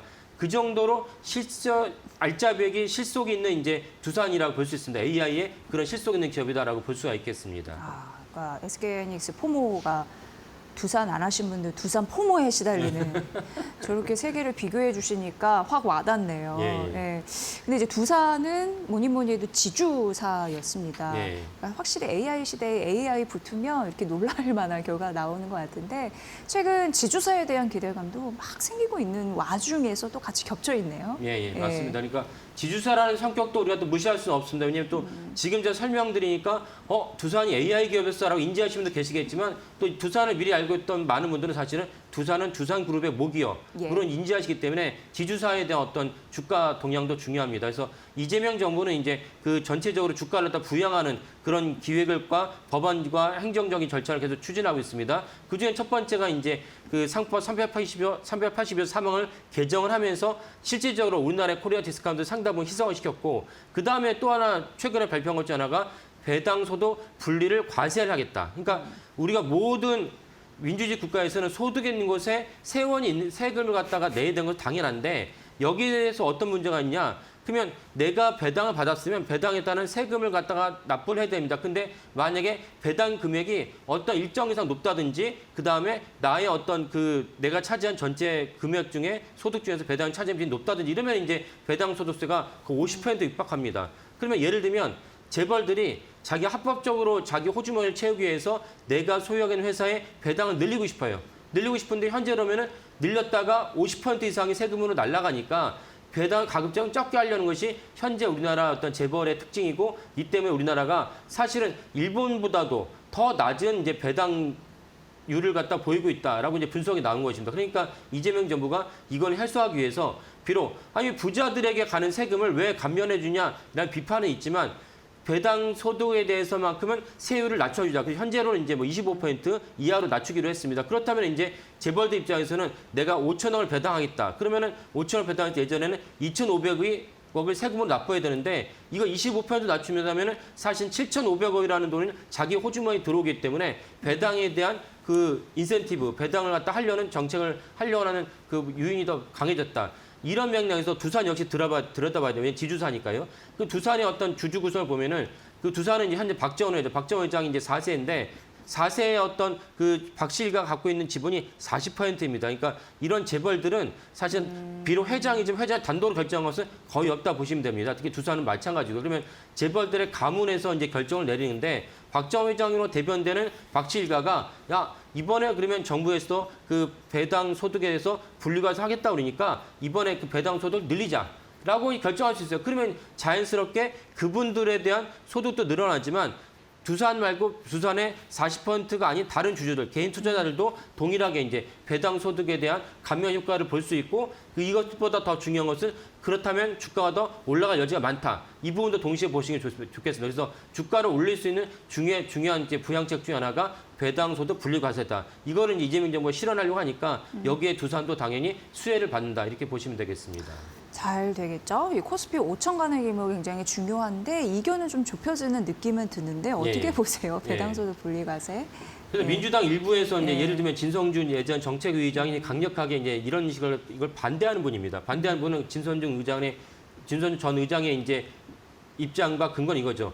아니 그렇지 않아도 우리나라 부익부 빈익빈이 강해지는데 이렇게 배당 분리소득을 갖다가 분리해서 과세를 하면은 재벌되게 좋은 것이 아니냐라고 얘기하신 거고 맞는 말이죠. 하지만 부자 감세. 예, 하나만 알고 둘은 모르는 것이 뭐냐면 현재 우리나라가 그 주식시장과 자본시장을 갖다가 체제를 갖다 받아들이고 있는데 그러면 그분들이 나는 세금을 내느니 나는 배당을 갖다 낮추겠다 하는들 그걸 갖다 강조할 수는 없거든요. 네. 강요할 수는 없거든요. 그렇다면 그분들이 배당을 갖다 늘릴 수 있는 방안을 갖다 우리가 정책을 펼치면은 그 주가도 올라가고 그럼 또 개인들도 사실은 우리가 예전엔 지금은 또 뭐 국장으로 복귀하는 게 지능순이다 이런 이야기가 돌고 있지만 작년만 하더라도 재작년만 하더라도 국장 탈출이 지능순이라고 그랬어요. 그 이유 중 하나가 뭐냐? S&P 500 계속 오르고 미국은 이제 배당이라는 게 활성화됐기 때문에 사실 주가는 많이 안 오르도 배당을 통해서 은행 이자보다 조금 더 높은 월별로 분기별로 받는 종목도 되게 많습니다. 이런 것들을 통해서 주식시장 전체를 바라보는 시각이 투기나 도박이 아니고 건전한 자산 시장과 나의 재테크로 바라보는 시각이 더 넓어졌습니다. 마찬가지로 배당 소득을 분리과세를 통해서 우리나라 배당을 통해서 은행 이자보다 더 많은 어떤 배당 소득이 월별이나 분기별로 들어오는 인식이 많아진다면 주가 상승에 큰 기여가 되고 이거는 개인 투자가들의 자산 증식에도 큰 기여를 할 수 있다. 그러니까 하나만 모르고 둘은 모를 수 있는 그런 반대가 있다는 것은 분명한 사실이고 이거는 이제 현재 이재명 정부나 이재명 대통령 당사자는 이런 주가 부양에 대한 의지가 강하기 때문에 결국은 실현될 수 있지 않을까라고 전망을 합니다. 네, 약간 어떻게 보면은 아마 많이들 느끼시지 않을까 싶습니다. 우리가 시장을 대하면서 돈과 권력을 많이 가진 자들이 개인이 소수로 당해내기가 어렵잖아요. 예, 예. 돈과 권력이라는 거는 어쨌든 정보 싸움에서 이길 확률이 굉장히 큰 건데 그 돈을 갖다가 다른 쪽으로 이용할 수 있잖아요. 그러면 차라리 그 경제적으로 선순환 효과나 얻을 수 있게끔 배당으로 돌리게 하는 그런 시선도 중요하지 않나. 예, 그런 부분도 잘 면밀히 따져보시면 좋을 것 같고요. 두산이 최근 증권사 목표가 상단 밴드가 150만 원까지 나왔습니다. 착착 올라갈 수 있을까요? 일단 지배구조 부분, 그러니까 지주사 가치 이런 부분과 AI가 결합됐으니까. 그렇죠. 그래서 지주사 가치에 대해서 좀 전에 설명드렸고 그럼 AI에 대해서 그 두산의 가치 장점 때문에 아까 말씀드린 대로 그 YTD가 280% 엄청난 건데 그러면 150만이 된다 그러면 여기서 YTD가 한 번 더 50% 점프를 해야 됩니다. 네네. 그러면 여기서 제일 중요한 관점은 AI가 더 올라가느냐 이런 관점에서 두산을 바라봐야 되는데 지난주에 사실 AI 거품론이 있었습니다. 그래서 우리나라 SK하이닉스나 뭐 미국에도 엔비디아가 주가가 막 속절이 떨어지게 됐는데 이 관점에서 두산을 좀 바라볼 필요가 있습니다. 그러니까 AI가 지금 다 알겠고 지금 화면을 보시는 분들 많은 분들 스마트폰도 심지어 요즘 카카오에도 이제 그 카카오톡에도 AI 챗GPT가 들어왔기 때문에 우리가 챗GPT라는 생성형 AI가 우리가 일상이 된 지 오래입니다. 그러면 일상이 된 지 오래인데 이것이 과연 얼마나 더 지속 가능하냐, 얼마나 더 뻗어나올 수 있냐 이런 관점에서 봐야 되는데 계속 계속 지난주 이번 주까지 나오는 얘기가 뭐냐면 반도체 슈퍼 사이클이 26년은 물론이고 27년까지 갈 것 같다. 현재 어떤 얘기가 나오고 있냐면 이 메모리 반도체 시장 우리나라 시총에서 1등을 차지하고 있는 삼성전자가 SK하이닉스보다 계속 3년 전부터 주가 수익률이 절반을 불과했습니다. 그 이유는 다 아시는 대로 HBM 때문인데 이제는 무슨 얘기가 나냐면 삼성전자가 엔비디아 HBM 납품을 못하더라도 삼성전자 역시 내년 영업이익이 100조에 달할 수 있다. 왜? 범용 반도체, HBM이 아니라 그냥 일반 반도체 시장에 대한 주가도 그 단가 너무 올라갔기 때문에 볼륨만 치면 삼성전자, SK하이닉스보다 반도체 공장이 더 많거든요. 그러면 비록 엔비디아에다가 HBM을 납품하지 못할지라도 갖고 있는 레가시 반도체의 가격만 올라갈지라도 삼성전자 영업이익이 100조가 가능하다. 이런 얘기가 나오고 있는 것입니다. 그러면 거기에 따라서 D램도 있고 낸드 플래시도 있는데 지금 얘기가 나는 거 뭐냐면 HBM 다음에 HBF. 이 F가 이제 낸드 플래시를 의미하는 것입니다. 이런 NF 이렇게. 이런 식으로 이제 또 다른 반도체 시장이 넓어진다면 삼성전자나 SK하이닉스나 다 앉아서 그 매출과 주가가 올라갈 수밖에 없는 구조다. 결국은 일각에서는 이제 월가가 사실 그런 점에서 계속 언제나 의심의 눈치를 바라보는 건 이해는 되지만 본질에 있어서는 사실 반도체는 여전히 슈퍼사이클이고 심지어 뭐 아시는 분도 계시겠지만은 엔비디아가 지금 최고의 갑이 아닙니다. 최고의 갑이 어디냐? TSMC예요. 네. TSMC가 만약에 엔비디아의 그 어려운 고난도의 공정을 거쳐서 그 블랙웰, 루비를 만들지 못하면 엔비디아 팔 수 없거든요. 그러니까 아시는 분도 계시지만은 엔비디아의 젠슨 왕이 TSMC 산해 체육대회에 참가를 했어요. 예. 참가를 해서 연설을 했어요. 예. 그게 이제 이슈가 돼서 화제가 됐는데 그 무엇을 의미하느냐? 사실은 TSMC가 엔비디아의 칩을 더 많이 만들어주지 않으면 엔비디아 주가는 매출이 올라갈 수밖에 없다. 그러니까 가서 이제 그 어떻게 보면 이제 친화된 태도를 보인 거고 약간 이제 비과서 보면 낮춰하는 태도를 천하의 젠슨왕이 했다. 거기에서도 갑과 을이 갈리네요. 네. 그러니까 사실 현재 최고의 갑이 누구냐? TSMC이다. 무슨 말이냐? 결국은 반도체 슈퍼사이클 AI도 계속 그대로 지속할 수밖에 없는 상황이니까 오늘의 주제인 두산을 보더라도 100만 원을 갖지만 더 갈 수 있는 여지는 AI 관점에서도 더 충분하다. 지주사의 어떤 힘을 받으면 더 충분히 하고 150만 원이 충분히 가능한 그 목표 주가다라고 이제 전망이 됩니다. 네, 너무 허무맹랑하게 올라간 것이 아닌가 이렇게 생각하실지 모르겠지만 타당한 이유가 있다라는 걸 예. 두산 기업을 전격 분해하면서 여러분께 알려주셨습니다. 참고해보세요. 조호진 탁교뉴스 대표였습니다. 잘 들었습니다. 예, 감사합니다.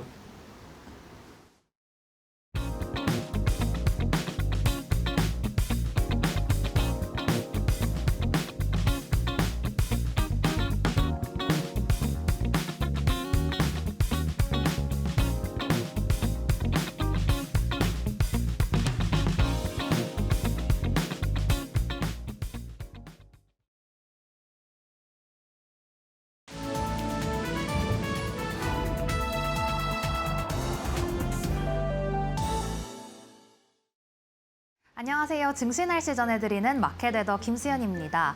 오늘 우리 증시 날씨 다소 흐리게 출발했지만 그럼에도 시간이 지나면서 점차 개고 있는 모습인데요. 최근 코스피가 유례없는 강세장을 보이면서 일평균 변동률이 연평균 최고를 찍었습니다.